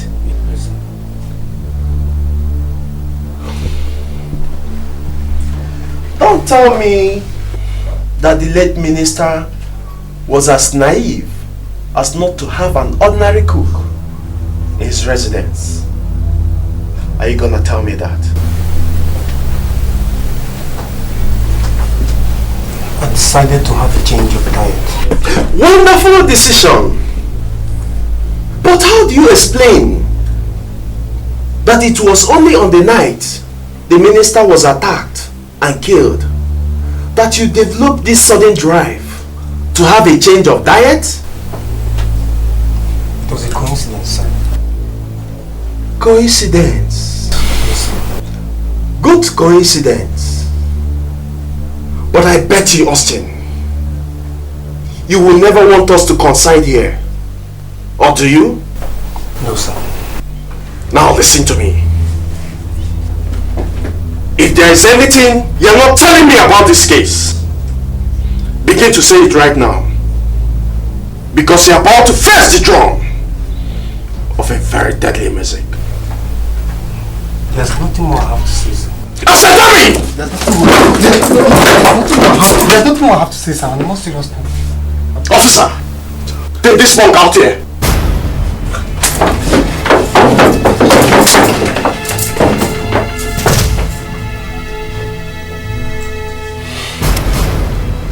The Federal Executive Council has this afternoon approved the appointment of Mrs. Olufemi Balde as the new Minister for Finance. She replaces Otumba Lambert Akindamijo, who was assassinated a fortnight ago at his hometown. Mrs. Balde's appointment takes effect from today, the 24th of August. Meanwhile, investigations are still on over the brutal assassination of the late Minister for Finance. A joint team of the police and SSS in charge of the murder says they have a lead into the murder and shall unravel the killers in no distant time. That'll be enough for now. Let us see how they will unravel this and find the killers. Sherlock Holmes.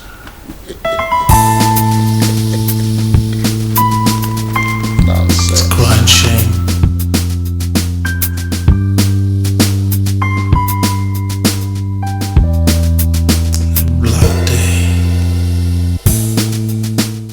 I learned that both of you were very close to the late minister before he died. That's correct. And because I buy his ideals and policies in this ministry before his death, I would want to work with both of you in a most cordial manner. Okay.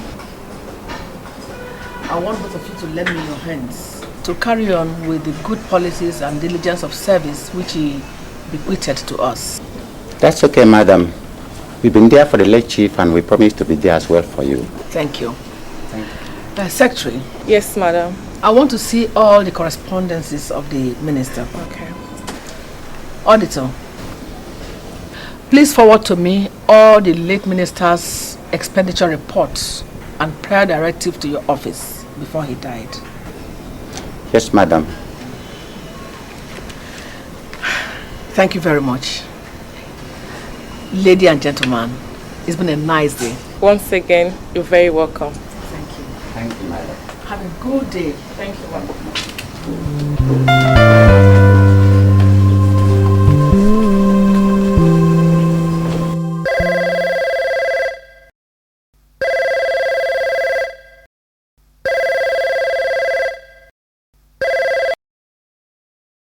Hello, good evening. Yeah, good evening, Godwin. How are you? Fine, thank you. Who is this, please? Well, a friend. A friend? Sorry, but I can't guess who. Don't worry. You don't need to know who.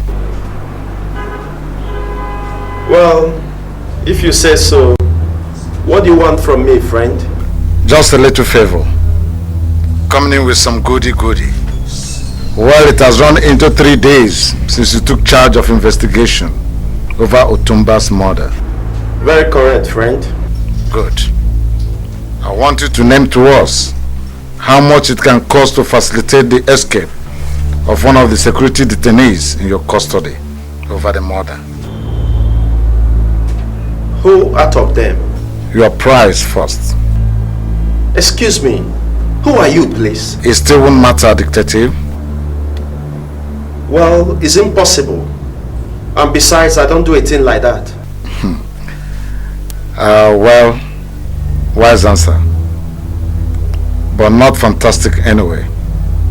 What happens if you are forced to do so, Detective? Not until I am forced to. Thank you very much. You'll hear from me. Good day.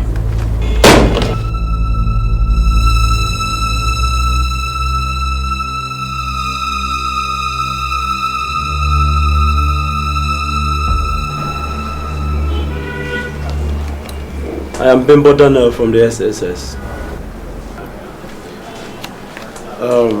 I have an order from the State Commandant to come and pick 2 of our colleagues that are involved in the incident to the headquarters for questioning. You're welcome, Agent Daniel. Thank you very much.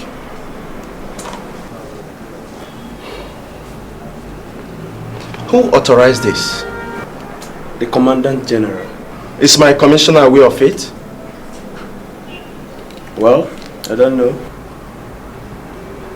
Then you need also to obtain an authorization from the commissioner as well. I don't think so, Detective. I have my order. But as you can see, Agent, I'm not a subject to this order.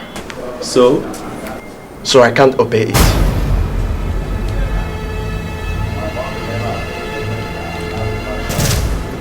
All right. Good day, Detective. Good day, Agent.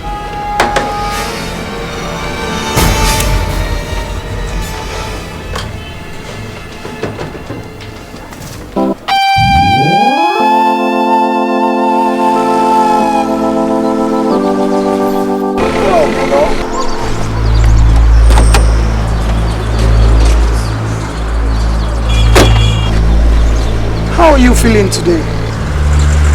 I'm fine, thank you. I'm Sergeant Sly, your dad's colleague in the office. He sent me down here to pick you up.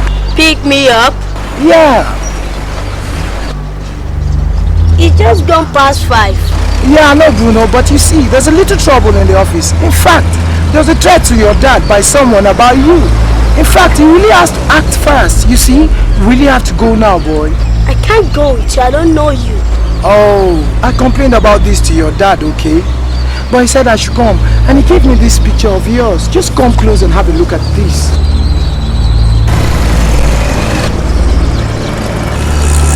Come on, boy. We just have to go now. We just have to go now. It's okay, huh? Everything's gonna be alright. That's my boy.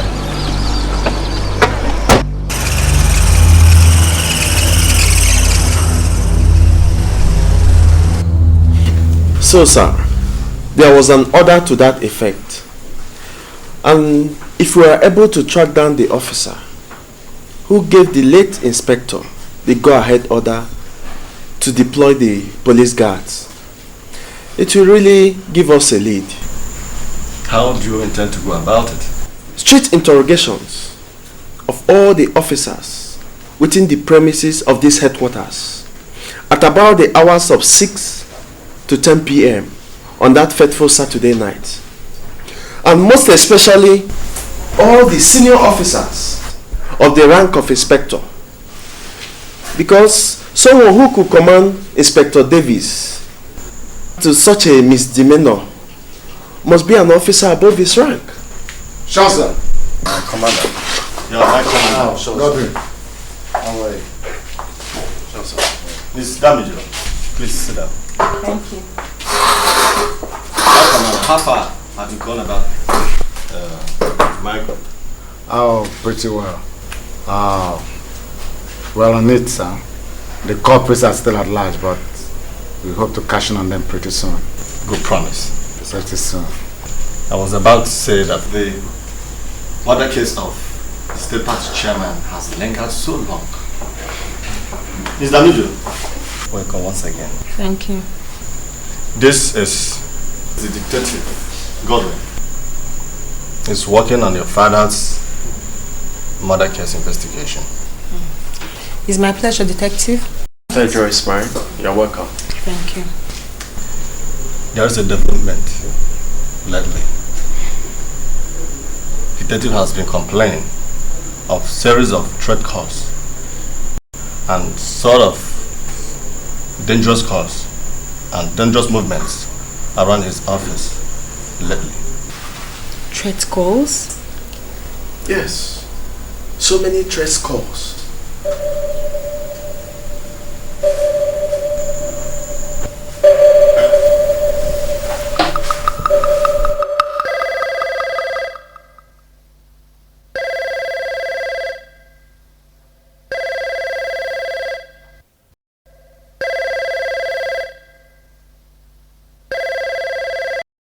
Who is this? Yeah, same old friend, Detective. Yes, what can I do for you? How will you feel when you'll be left with no choice as to facilitate the release of a ward detective? Old friend, not until I'm left with no choice. But unfortunate to you, I'll always have a choice. Hold it there, friend. You lie.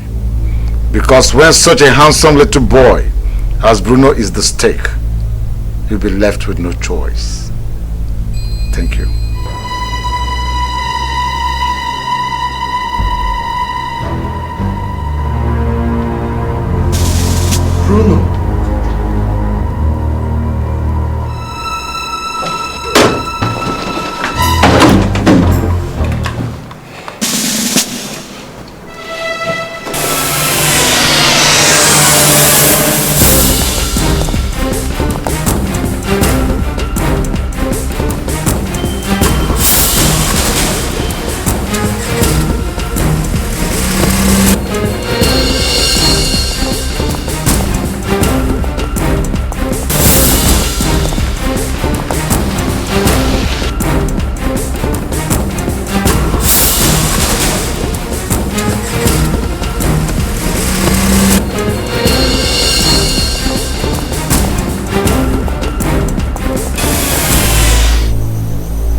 Bardos.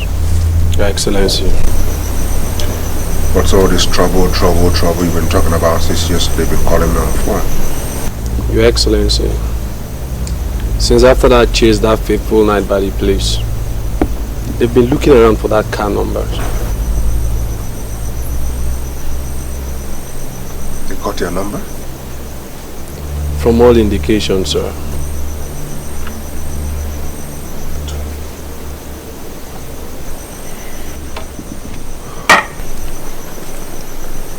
God damn it.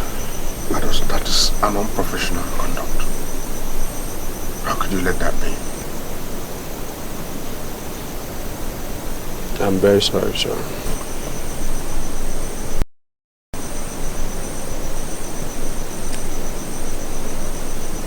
Okay. Stop using that car. I'll send you another one. Thank you very much, sir. Good night.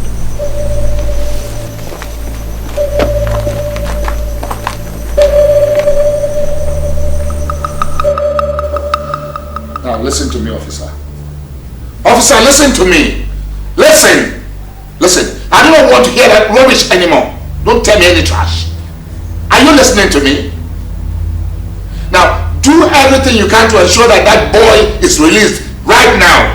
Are you hearing me? Make sure he comes out right now. I am waiting for you to call me that is out. If not, I will ensure you lose your job.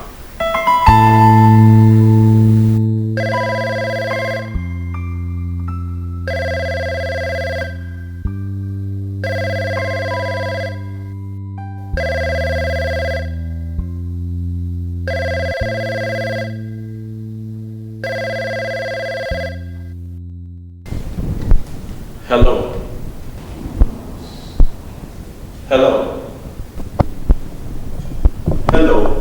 Just hold it, detective. Friend, where is my son? Oh, friend, you sound upset and distressed too. Please, where is my son? Where is Junior? Where is Bruno? You play by the rules and you'll have your son unhurt. Okay. I'm ready. I'm set. What do I do? Beautiful question. Now listen. First thing tomorrow morning, I want you to visit your boss office and resign your charge as regards the investigation. Other directives will come after that. Wait, please hold on. Please, hold on. Please, is there any number I can reach to get onto you? Don't be so desperate, friend. Catch it cool. And remember, do not tell one ear about this, or Bruno will die. Our rule used to warn: see no evil, hear no evil, talk no evil. I will call you when we need you. Thank you. Hello?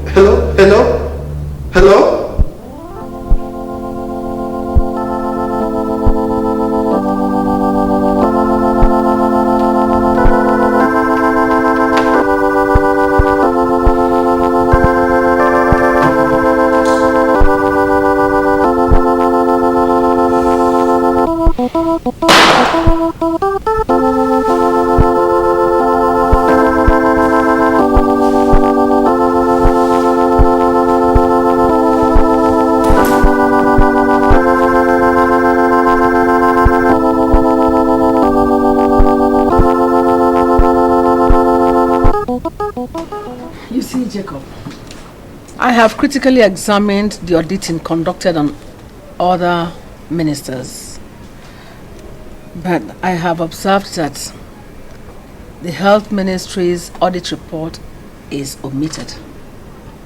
Why the omission? Madam, it's not as if it was omitted. But? There was a sort of non-compliance by the Health Ministry.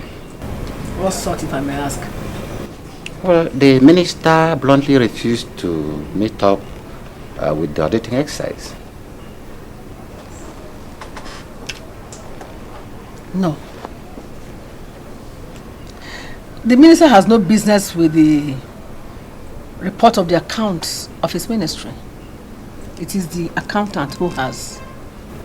Well, the head ministry's senior accountant said that the minister deals directly with all financial matters, while the auditor himself complained of alienation from the true account of the ministry. So when I complained to Professor Briggs during the auditing exercise, he said he was in no way accountable to me, but to the Auditor General of the Federation. He said that? Yes, of course. Was Otumba aware of this development before he died? Yes, of course. I reported to him, and consequently he made a report to the effect. So what happened? Well, I don't know, but here I have a copy of the report.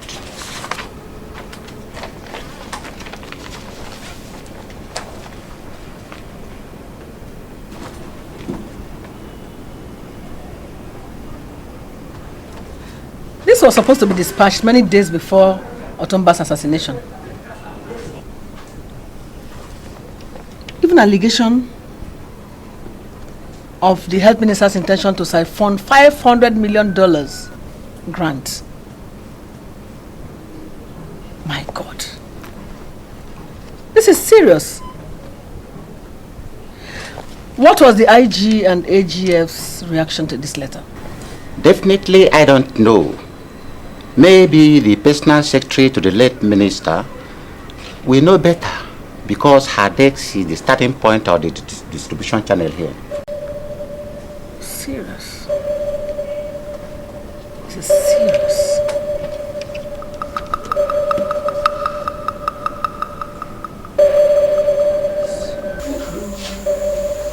Godwin. Sir. You wish to discontinue? Yes, sir. Why? Nothing, sir. I just wish so. And you think I will accept so? Please, sir. Do me this favor. Please, let me go. Godwin. Sir. Tell me exactly what your problem is. Is everything okay with you? Very perfect, sir. Excellent. Everything is cool. I just need a rest. I just need to be put off just for some weeks. That is not all you want, Godwin. Yes, Mobile. Any problem?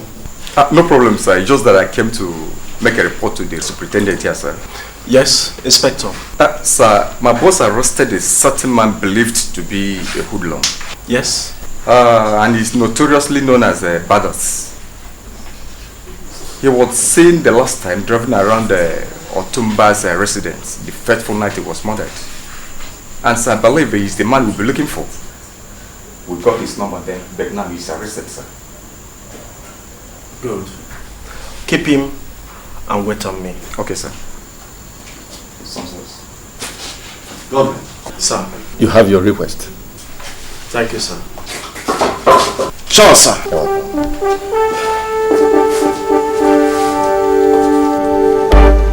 This letter was dated 15th of August. Yes, madam. Which means it was drafted 5 days before the minister's assassination. Yes, ma'am. So what happened? I decided not to dispatch the letter yet. Yet? Yet until what? Oh, you knew the minister was going to die? No, ma. No what? Young woman, no what? I said no what? Now listen to me. Look at me very well. Go and ask about me. I do not take nonsense from anything I find myself doing.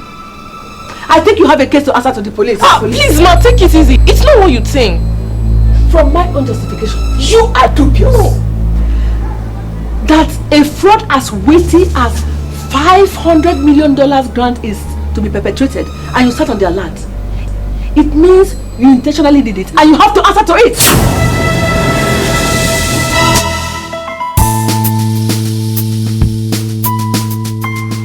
It's a crying shame.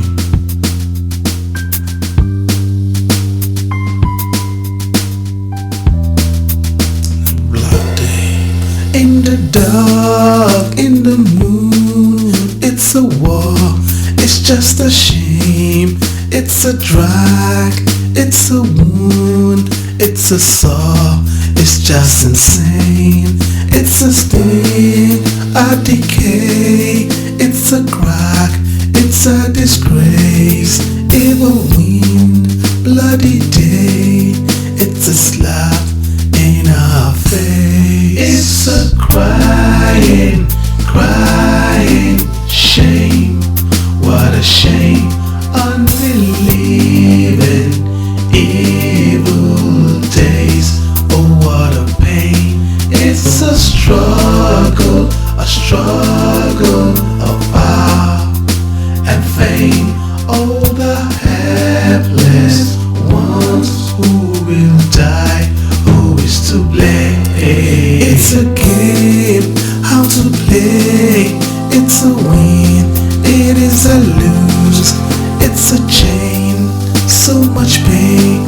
Oh, please bring your fighting shoes. It's a cheat, it's a tussle. It's a world full of mischief. The deceased, it's a rumble. It's a dog without a teeth. It's a crying, crying shame. What a shame. Evil days. Oh, what a pain. It's a struggle of power, a struggle and fame. Helpless ones who will die. Who is to blame?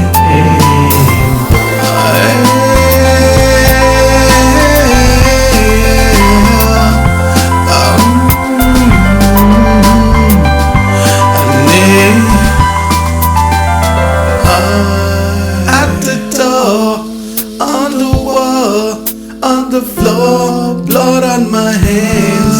What a blood. Who will judge? Who is wrong? The hearts are blank. Oh, it's a crying, crying shame. What a shame. Oh, shame. Evil days. Oh, what a pain. It's a struggle of power and fame. Oh, helpless ones who will die. Who is to blame? It's a crying shame. What a shame. Evil days. Oh, what a pain. It's a struggle of power and fame. Helpless ones who will die. Who is to blame?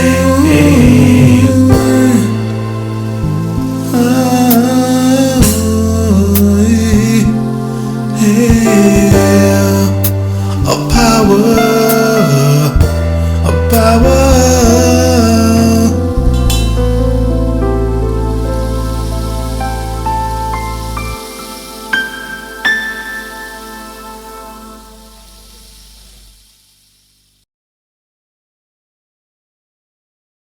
You see, Jacob, I have critically examined the auditing conducted on other ministers, but I have observed that the Health Ministry's audit report is omitted. Why the omission? Madam, it's not as if it was omitted. But? There was a sort of non-compliance by the Health Ministry. What sort, if I may ask? Well, the minister bluntly refused to meet up with the auditing exercise. No. The minister has no business with the report of the accounts of his ministry. It is the accountant who has. Well, the head ministry's senior accountant said that the minister deals directly with all financial matters, while the auditor himself complained of alienation from the true account of the ministry. So when I complained to Professor Briggs during the auditing exercise, he said he was in no way accountable to me, but to the Auditor General of the Federation. He said that? Yes, of course. Was Otumba aware of this development before he died? Yes, of course. I reported to him, and consequently he made a report to the effect. So what happened? Well, I don't know, but here I have a copy of the report.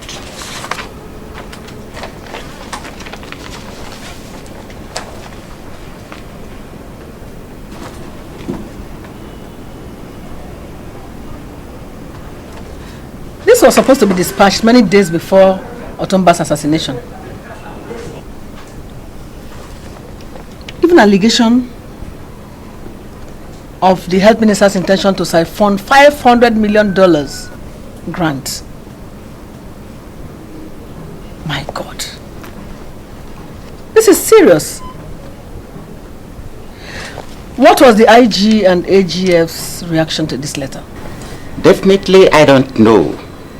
Maybe the personal secretary to the late minister will know better, because her desk is the starting point of the distribution channel here. Serious. This is serious.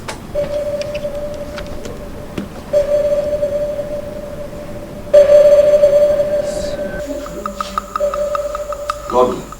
Sir. You wish to discontinue? Yes, sir. Why? Nothing, sir. I just wish so. And you think I will accept so? Please, sir. Do me this favor. Please, let me go. Godwin. Sir. Tell me exactly what your problem is. Is everything okay with you? Very perfect, sir. Excellent. Everything is cool. I just need a rest. I just need to be put off just for some weeks. That is not all you want, Godwin. Yes, Mobile. Any problem? No problem, sir. It's just that I came to make a report to the superintendent here, sir. Yes, Inspector. Sir, my boss arrested a certain man believed to be a hoodlum. Yes. And he's notoriously known as Badas. He was seen the last time driving around Otumba's residence the fateful night he was murdered. And sir, I believe he's the man we'll be looking for. We got his number then, but now he's arrested, sir. Good. Keep him and wait on me. Okay, sir. Godwin. Sir. You have your request. Thank you, sir. Sure, sir.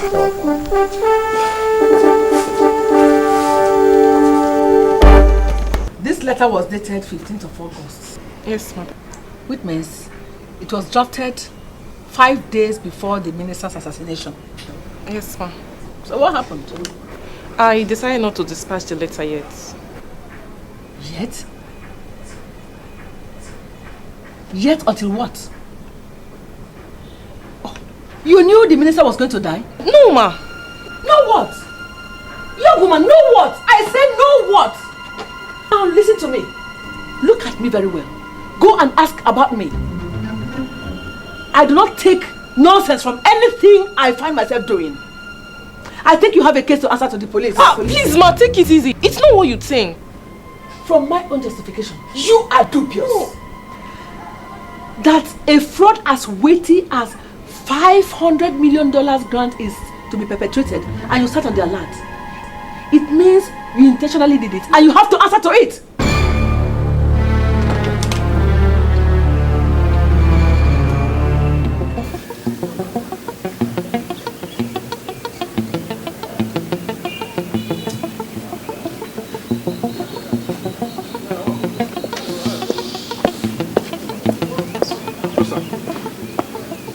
Constable, is there any problem? Sir, the suspect in detention, sir. Suspect in detention? Which of them? The one called Austin, sir. Austin. Hey, what happened to him? Sir, I'm sure the body is no longer in the cell. He's missing. How do you know missing? Searched everywhere. You can't be serious. I'm moving. Yes, sir. What is it again? Sir, nothing, sir. Move it!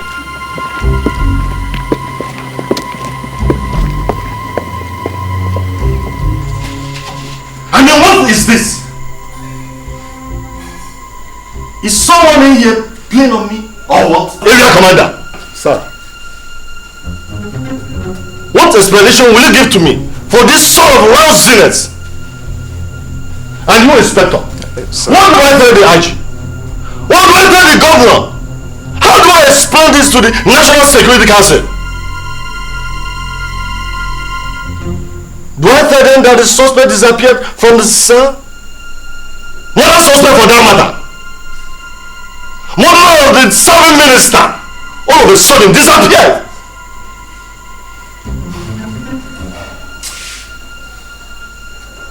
Area Commander and you, Inspector, sir.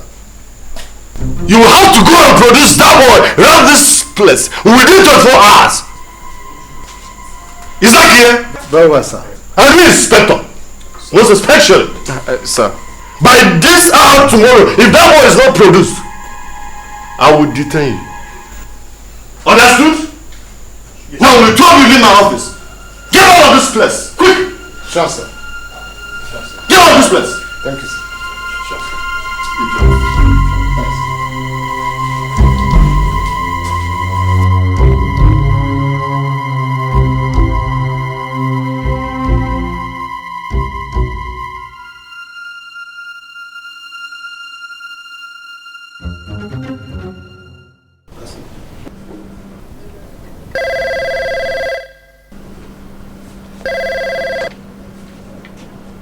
Hello, good morning.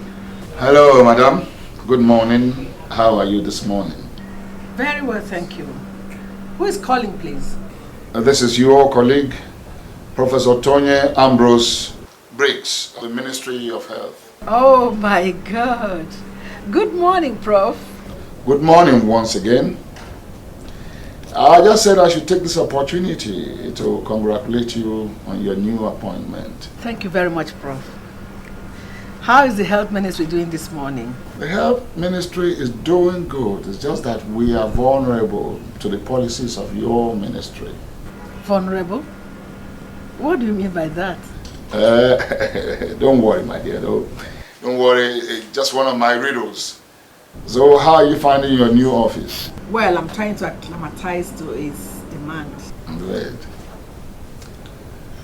Madam, I heard that you have intensified your efforts to ensure that ministries such as mine that did not comply with the last interministerial audit will be compelled to do so. Oh yes, Prof. In fact, I have issued a new directive to that issue, and our team of auditors will soon resume duty. Madam, don't you think that would be counterproductive? I mean, reverting to the old ways of the late Chief Damijo, a set of bureaucratic policies that would do nobody any good? No, Prof. I don't think so. I don't really think so, Prof. Madam, I think so.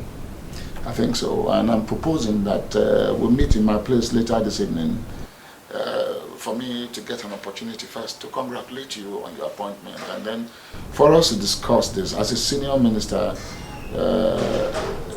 it is my duty to make sure that I advise you rightly. Okay? That is if I look through my appointment and it doesn't clash with any other one. Right?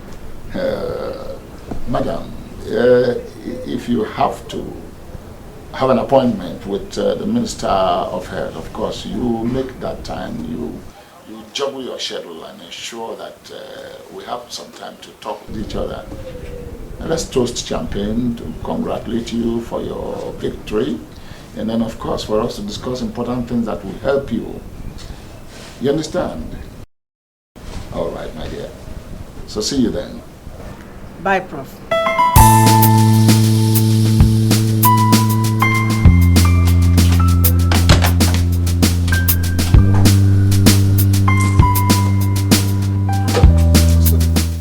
Yes, in detention. I don't know. I just can't do anything. The officer, he's still around, but he's too afraid. He complained about 2 crack detectives coming from Abuja to handle the investigations. Yes. No, I don't know. I don't know. One more thing. About the cross-carpeting. I can't declare it now because the heat is on. I believe we're going to talk about it tomorrow. All right, Honorable. All right, good night. God bless you.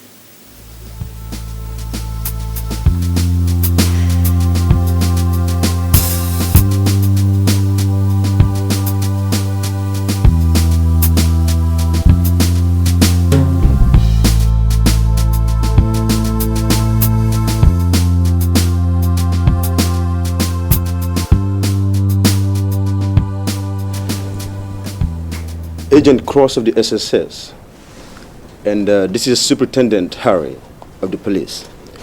The AIG transferred your report to our decks, and because it has a lot to do with the late minister, whose clandestine assassination we are investigating. So, madam, please, can we get to see the young lady? Very well then. Just a minute.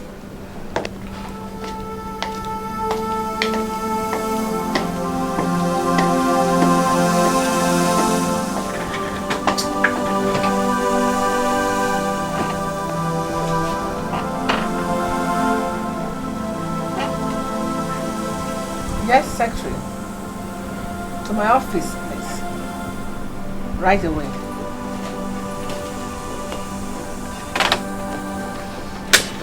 She'll soon be here. Okay.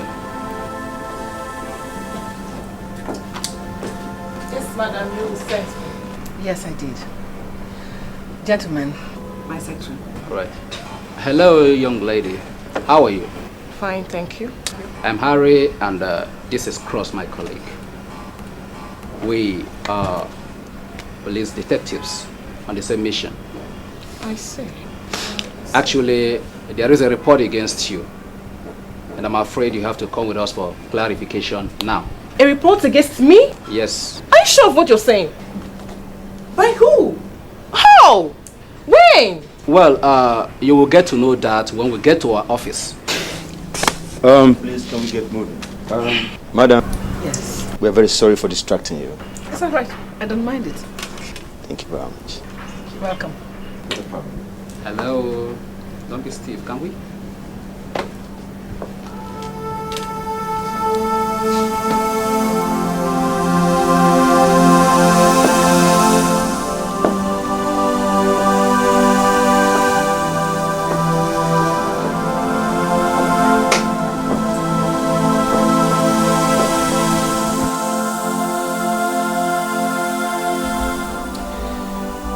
You shouldn't have done that, madam.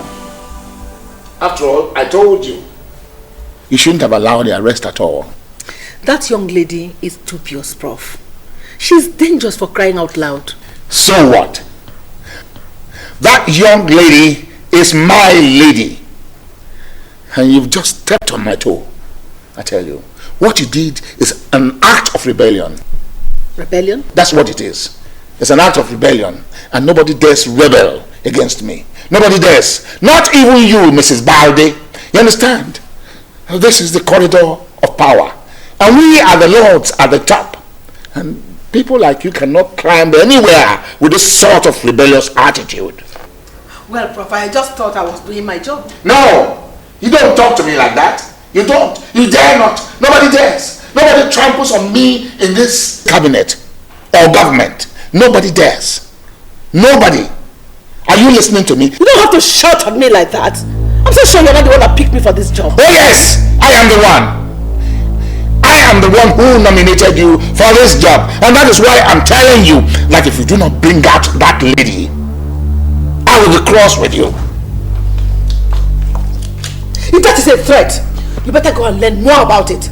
This one does not bathe my breath. Good evening. Mrs. Balde. Mrs. Balde. Mrs. Balde.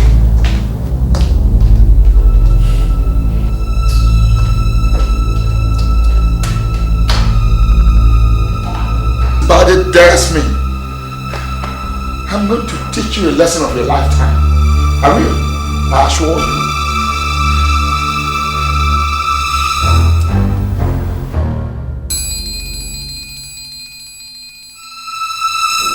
His Excellency, yes.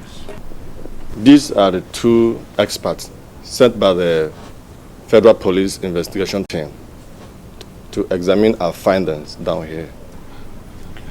This is Agent John Krotz Dibia of the SSS. Yes, Excellency. And here is also Superintendent Harry of the Nigerian Police. Well, gentlemen, you are welcome to our state. Yes, Your Excellency. It is really a thing of great despair that nearly a month after a party stalwart in the person of the minister was assassinated, that the police, the SSS or whatever, cannot find the killers of this man. It is painful. It is embarrassing to our national image, and it speaks ill of our security system. Well, Your Excellency, sir, I somehow share your views and sentiments. But I must assure you of our resolve to make headway towards getting some positive results this time around.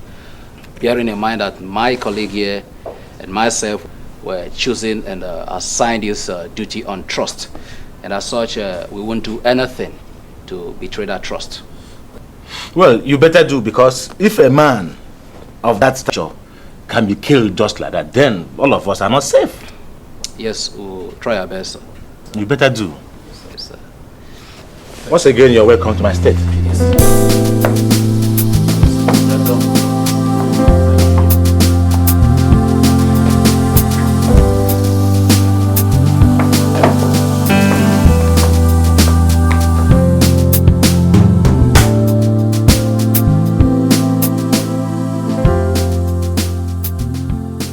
Already, I've written to the federal government informing them of my intentions to interred my father, and I think I'm not just okay with all this lukewarm and lackadaisical attitudes of the whole story. And I've convinced myself of the fact that whether I find the culprits or not, Otumba is already a dead man. Well, Miss Amolora Damager, we really do not have much to say rather than to ask for your support whenever we might need it. You already have my support whenever, just ask. Very good. That's one credit to our duty. Duty? Well, Amara, I should advise you please to take it easy.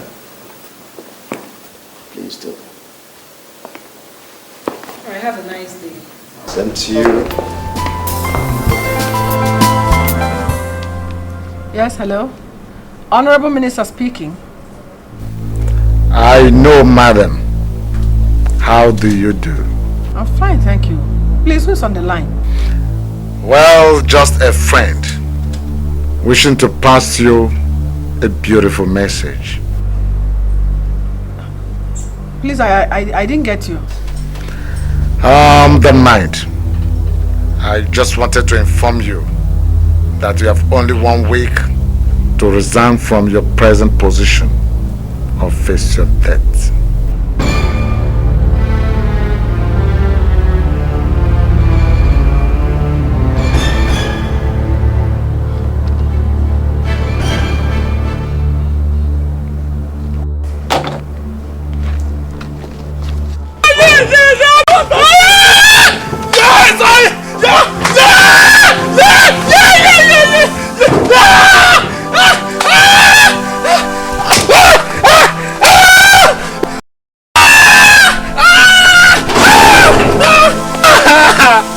I will talk.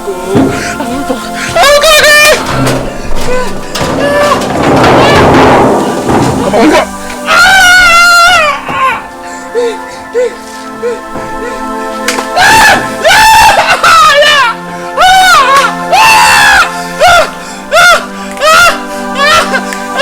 Are you now ready to talk? Okay. I said, are you now ready to talk? I don't know anything. Okay, I don't know. Come on, you don't know what? Kill him! Yeah!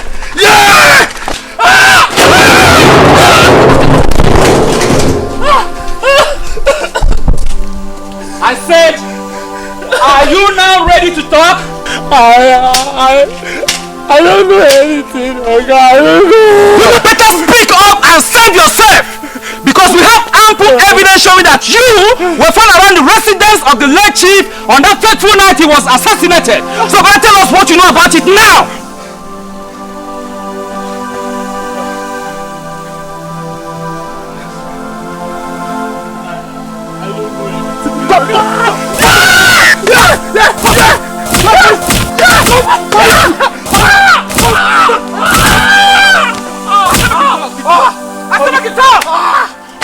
If you don't talk, I won't leave you here. I will talk. Afraid of what? Now listen to me, officer. Go and do exactly what I paid you to do. I paid you good money. Yes. I paid you my hard-earned money. Now I want you to go to that mill and make sure that that boy is out. Bring him out. I don't want him opening his mouth loud to people. You understand what I'm saying? I don't care what you do, just make sure you bring him out. See, I don't even care. I will increase your pay. Alright? What do you mean you're afraid? Come on. We run this government. We are the people in power. Yes. Good. Call me.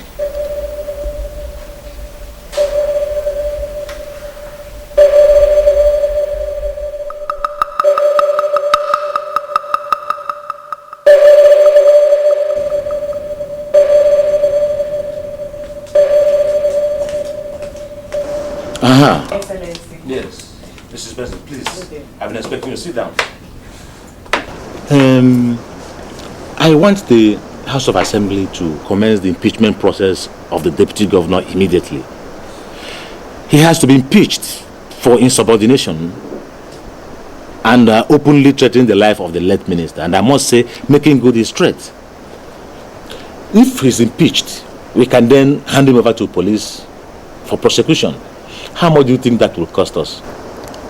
Well, Your Excellency, I think our members wouldn't need much, other than to clear arrears and benefits, and then you pay us up 10 million naira per person. 10 million per person. Mrs. Benson, 10 million is too much. Okay, let us do it this way. I will give you 15 million. Other principal officers of the house, 10 million. And the rest, 5 million per person. That's still okay, Your Excellency. But you know, we have to arrange for the raising of the motion. Oh, Mrs. Benson, anybody can raise the motion. Anybody can raise the motion and just get it started as soon as possible. That's okay. I have to leave now. Yes. I was running for something when I received your call. Yes, you did well, but please, I want you to do this with every sense of seriousness. I will handle it. Thank you. Good day.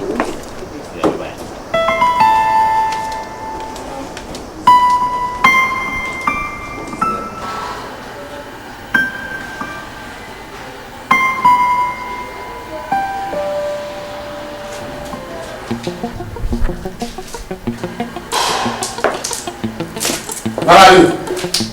Stand up. Oga wants to see you. Bring out your hand. From here. Quick.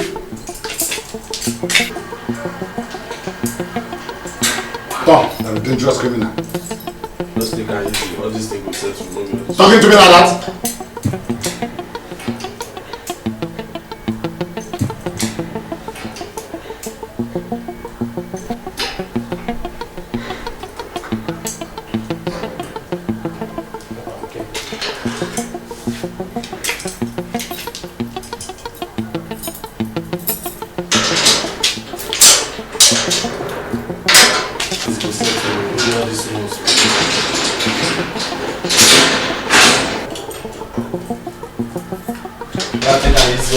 Shut up! I didn't just scream now. Pass this way.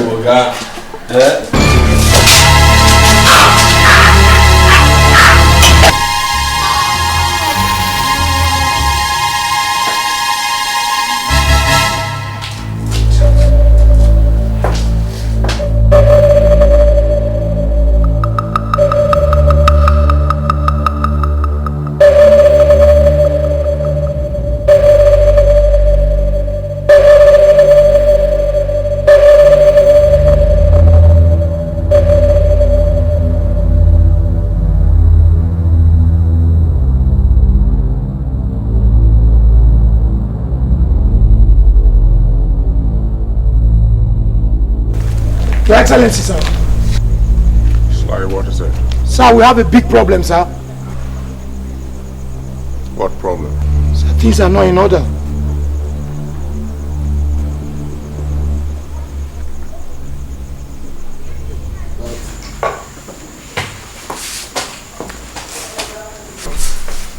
Yeah, Cross. Where have you been? I've been wanting to see you. Sit down. Thank you very much. Where is your second Harry? He traveled to Abuja yesterday. He will be due back, say, in 20 minutes time, sir. That's okay, that's okay. So? Sir, we have a development. A very shocking one, but not unsuspected though. Development? Yes, sir. Sir, before I go on, I would like, if you wouldn't mind, summon the area commander.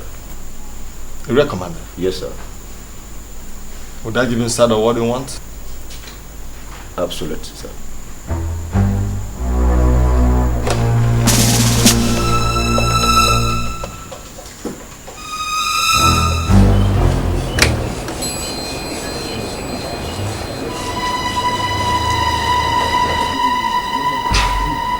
I'm true. I'm sorry.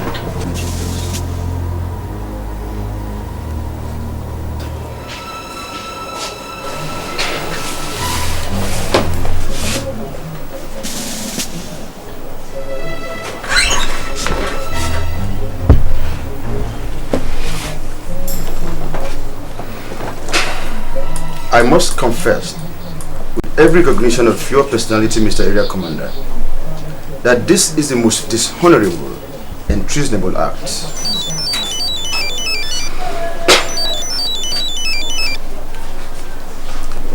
Hello, Superintendent. Are you in? Okay, I'll be there in a jiffy. Yeah. No problem, no problem. Yeah.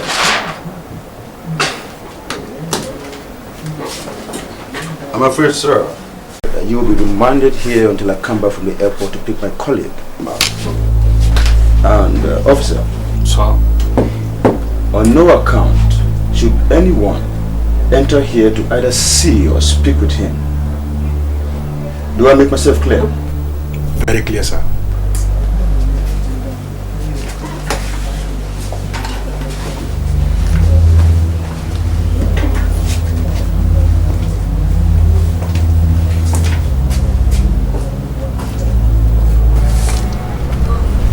Constable.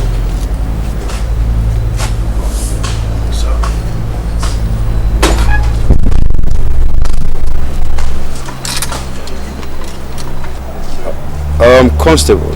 Sir. Do you know that you and I has the key and the tip to the most recent revelation? I do. And it has to be guided strictly. I'm aware, sir. Do not tell anyone yet about this until I come back from the airport to pick my colleague. Okay, sir. And for your brave acts yesterday night, I must commend on it. Thank you, sir. And you might be promoted 5 steps. So just do your good job. Thank you, sir. Is that clear? Very clear, sir. Good. And for this attestation book, keep it in my office and make sure that it is intact sir. Do I make myself clear? Thank you, sir. Bye-bye.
Good morning, officer. Well, fine, sir.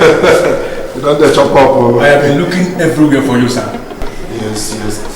I was instructed by Superintendent Cross to wait for him. He has gone to the airport to pick Harry up. Yes, I'm aware of that. This is 10 in the morning. I'm actually getting hungry. I want to ask you to cover up for me. I want to go back to my house and eat. I'll be back in a jiffy. No problem, eh? No problem. Yeah, I will do that for you. Thank you. Thank you, sir.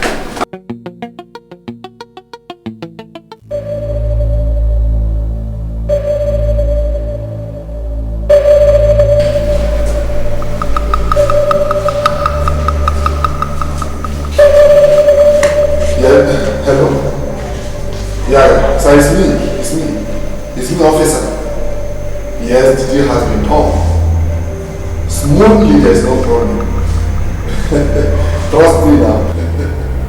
Yes. Okay, see you later. Yeah, bye-bye.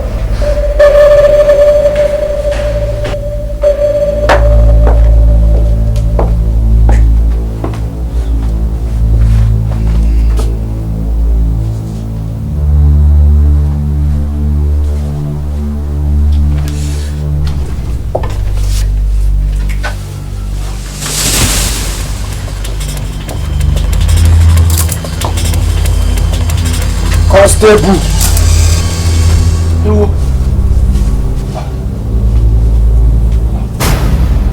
are you?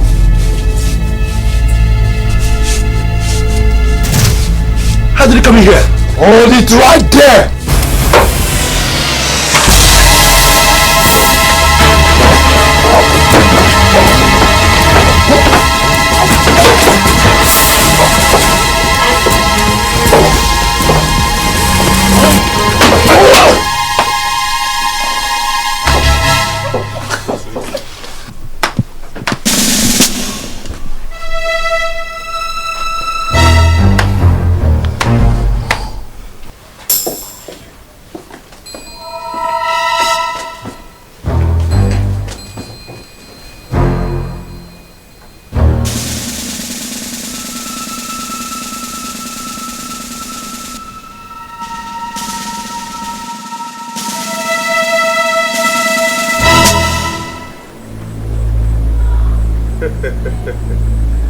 Good. Very good. That was a very smart one. Yes, good hit. You're a good boy. You know what? I owe you a lot. With your other guys. Absolutely. I'll reach you very soon. All right. Bye now. I am an untouchable.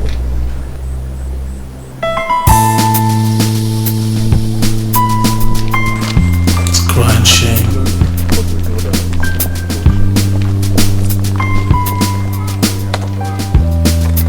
day. Sir. Yes.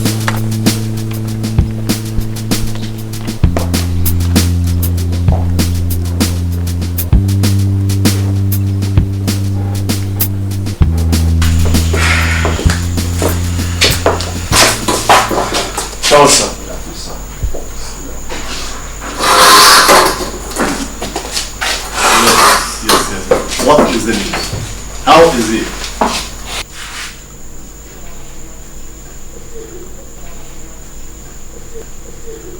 Come on, don't point down on me like that. I don't like it.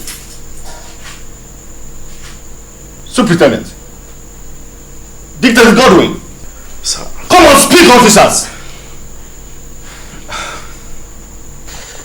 Well, sir, the doctor confirmed him dead at last. My goodness. My goodness. No, it can't be. It can't be. This is continuum of unbridled terror. My goodness. But, sir, did he in any way brief you on the latest development in our investigations? You see, that is the turning point. I can't say anything on the recent turn-ups in the job. But sir, I think he has been pairing with Constable John lately. Or wouldn't he know as well? Well, I wouldn't know. He just told me there was development. If you think so, Detective, why don't you summon Constable right in his place? Sure, sir. What do you want to hear? Sir, there was a phone call from St. Ambrose Hospital. It says that Constable John was brought dead to the mortuary some few minutes ago. What? Dead! What is actually dead? What is actually happening?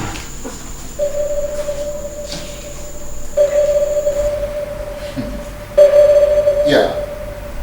How did it go? It went smooth. So we have the day.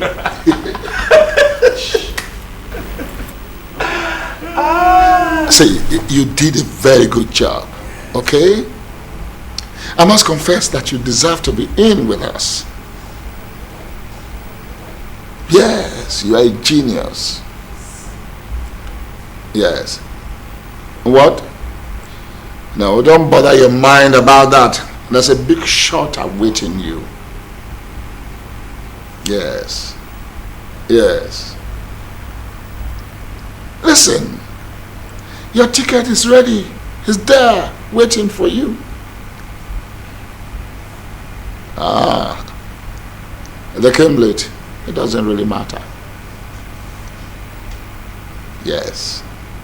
It's all right. Congratulations. Thank you very much. You're a genius. We have the day. Yes. Yes. So it is all history now. It is. We have the day. Bro.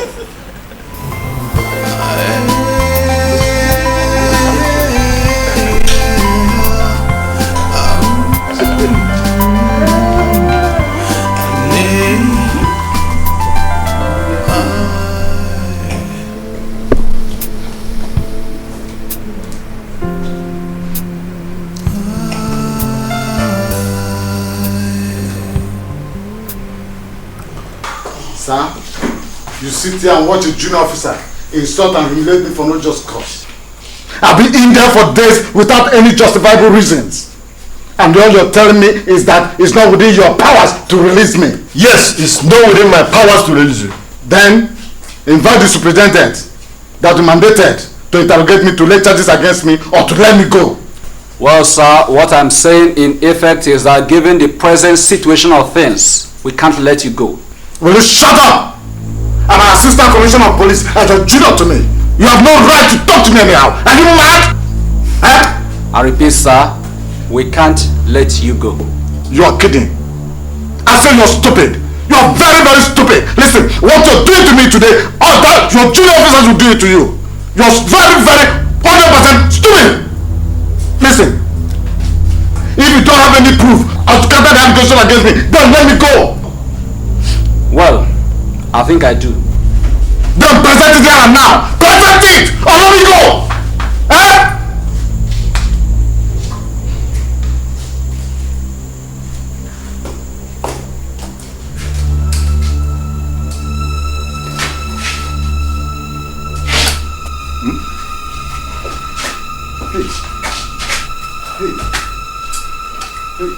Is he alive? Huh?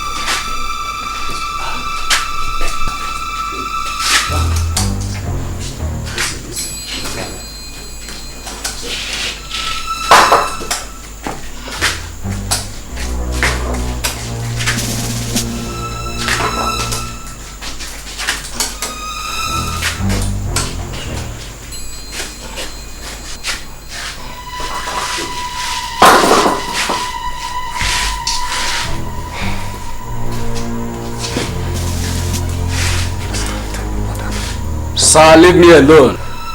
Just like I've always done, I had my bulletproof vest on.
It is true that we have lost the evidence of the statement, but I absolutely think that we haven't lost the confession itself.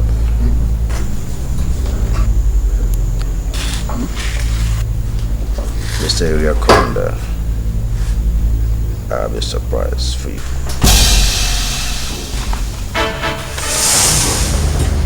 I'm afraid, sir, that you will be remanded here until I come back from the airport to pick my colleague up. And, officer, sir, on no account should anyone enter here to either see or speak with him. Do I make myself clear? Very clear, sir.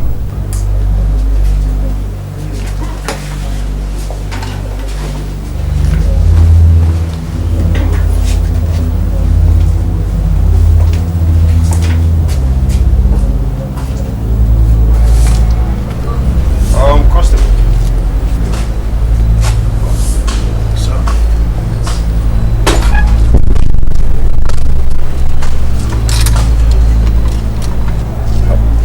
Constable.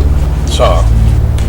Do you know that you and I has the key and the tip to the most recent revelation? I do. And it has to be guided strictly. I'm aware, sir. Do not tell anyone yet about this until I come back from the airport to pick my colleague. Okay, sir. And for your brave acts yesterday night, I must commend on it. Thank you, sir. And you might be promoted 5 steps. So just do your good job. Thank you, sir. Is that clear? Very clear, sir. Good. And for this attestation book, keep it in my office and make sure that it is intact. Okay, sir. Do I make myself clear? Thank you, sir.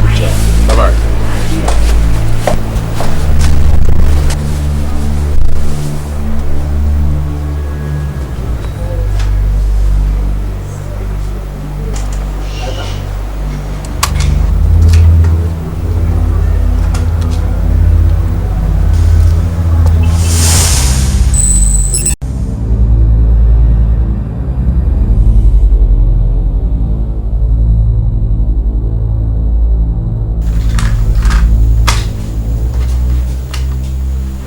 No, it can't be true.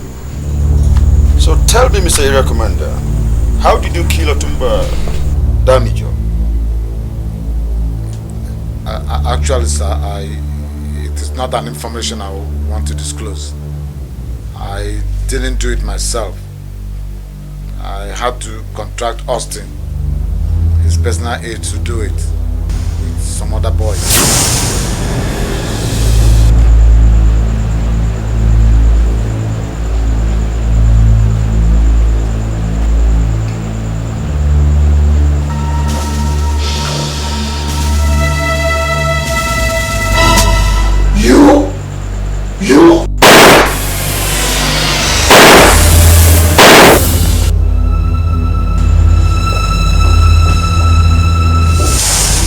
Became so interested in this case as to plot the killing of Bardos yesterday night.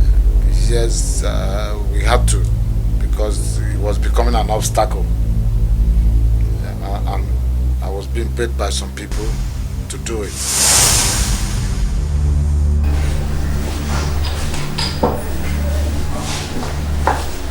Yes. Why did you dress in this? You want to expose my work? It's just that the boys can't wait to have their money. But money is not the problem.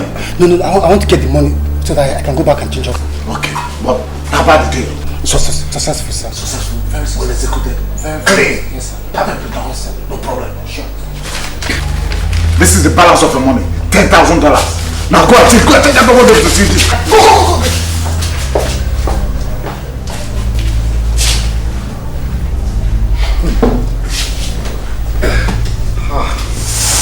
Possibly, Mr. Area Commander, the same gang also failed to facilitate the escape of Agent Austin from the cell and order the chief police guard to be diverted on that fateful night. Honestly, sir, if not because I'm in trouble, I would have said you are a very... Why did you do this to me? You're perfectly correct. Perfectly. Mr. Area Commander, who are this gang of mafias? Sir, it is a very difficult information to disclose. But if you insist, I must tell you that the deputy governor is involved. with some other top government officials in Abuja. They're actually the ones sponsoring me to the plot. Thank you, Mr. Area Commander, for being a perfect gentleman. I would like you to pen down all these that you have told us on paper. I will, sir, but only if it will not go beyond this point. Let's watch and see. Please.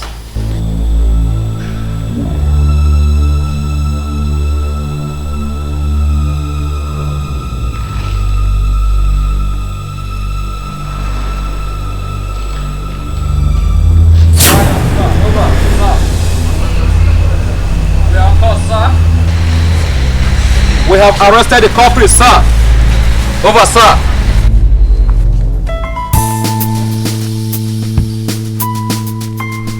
It's crying shame.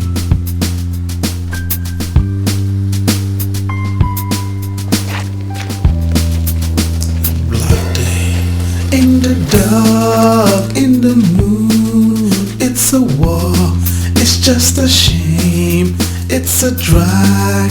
It's a wound, it's a sore, it's just insane. It's a sting, a decay, it's a crack, it's a disgrace. Evil wind, bloody day, it's a slap in our face. It's a crying, crying shame. What a shame, unbelieving. Evil days, oh what a pain. It's a struggle of power and fame. Oh the helpless ones who will die, who is to blame. It's a game, how to play. It's a win, it is a lose. It's a chain, so much pain. Oh, please bring your fighting shoes. It's a cheat, it's a tussle. Here is a breaking news. After 1 week since impeachment proceedings was commenced on the state deputy governor, Honorable Desmond Obinna, by the State House of Assembly, the deputy governor was finally suspended. This follows the affirmation of a majority faction on the House today at the Assembly complex. However, the deputy governor is yet to speak on this issue. We shall keep you posted on this in our subsequent bulletin. They are crazy. This is unacceptable. Rubbish. Nonsense.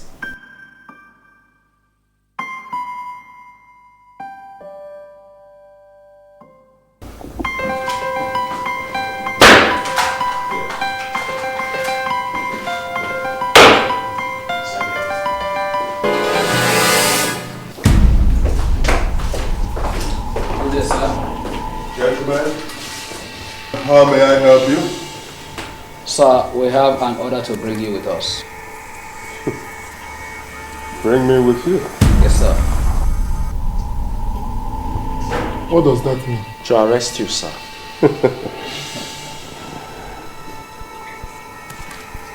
Tell whoever sent you that I have a counter order from the Assistant Inspector General of Police not to be arrested by anybody. Well, sir, it might interest you to know that this order is directly from the office of the IG. Please read this. Please read.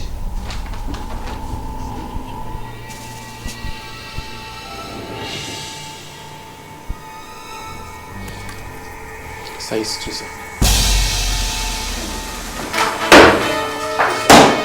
Boys, suspect, let's go.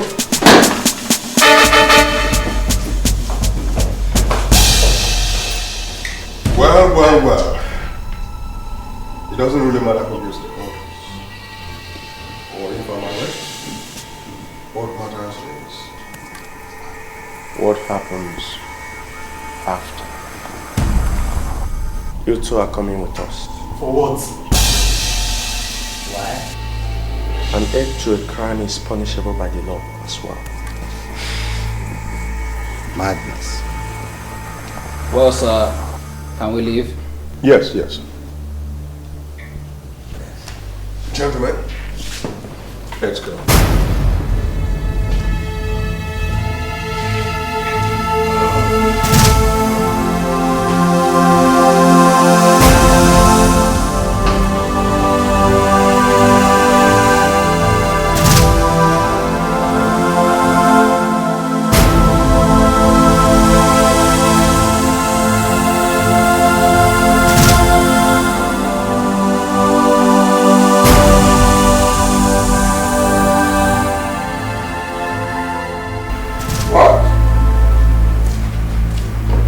say I'm on television? What channel is that? Let me check. What? Personalities collaborated by the area commander and the assassins' confessions include the impeached state deputy governor, Honorable Desmond Obinna, the vice presidential political advisor, Alaja Shakhtar Omar, the DPP national chairman, Nze Onowu Akabog, and the honorable minister for health, Professor Toyi Bridge. Consequently, the two government functionaries involved in the scandal has been relieved of their duties by the Federal Executive Council this afternoon. The health minister has been immediately replaced with Dr. Precious Nungu, who until his new appointment was the Minister of State for Environment. Whereas the post of Vice Presidential Political Advisor is still vacant. However, the National Working Committee of the Democratic Progressive Party, DPP, has met this afternoon and expelled Nze Onowu from the party as a result of his purported involvement in the murder of Otumba Damijo. To this end, therefore, the Inspector General of the Police has issued an order for the immediate arrest and prosecution of the pact.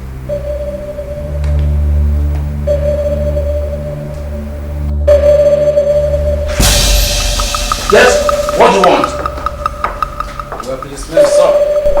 Yes, what do you want? We have an order from the Inspector General to arrest you in connection with the murder of the former Minister of Finance and alleged diversion of the sum of $500 million grant into your private account abroad. You have the right to remain silent. For whatever you say or do now shall be taken as evidence against you at law court. Detective, get him. Sir, shall we go?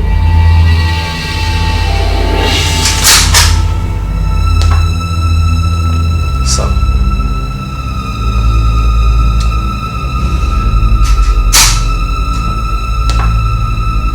Let's go, sir.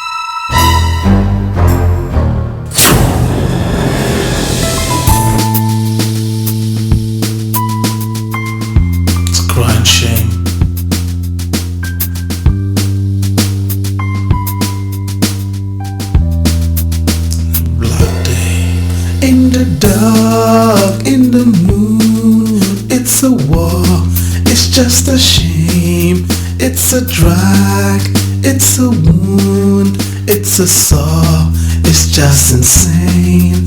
It's a sting, a decay, it's a crack, it's a disgrace. Evil wind, bloody day, it's a slap in our face. It's a crying, crying shame. What a shame, unbelieving, evil days. Oh, what a pain. It's a struggle of power and fame. Oh, the helpless ones who will die, who is to blame? It's a game to play, it's a win. It is a lose, it's a chain, so much pain. Oh, please bring your fighting shoes. It's a cheat, it's a tussle, it's a war full of mischief. The deceit, it's a rumble, it's a dog without a teeth. It's a crying, crying shame. What a shame, unbelieving, evil days. Oh, what a pain. It's a struggle of power, a struggle and fame. Helpless ones who will die, who is to blame?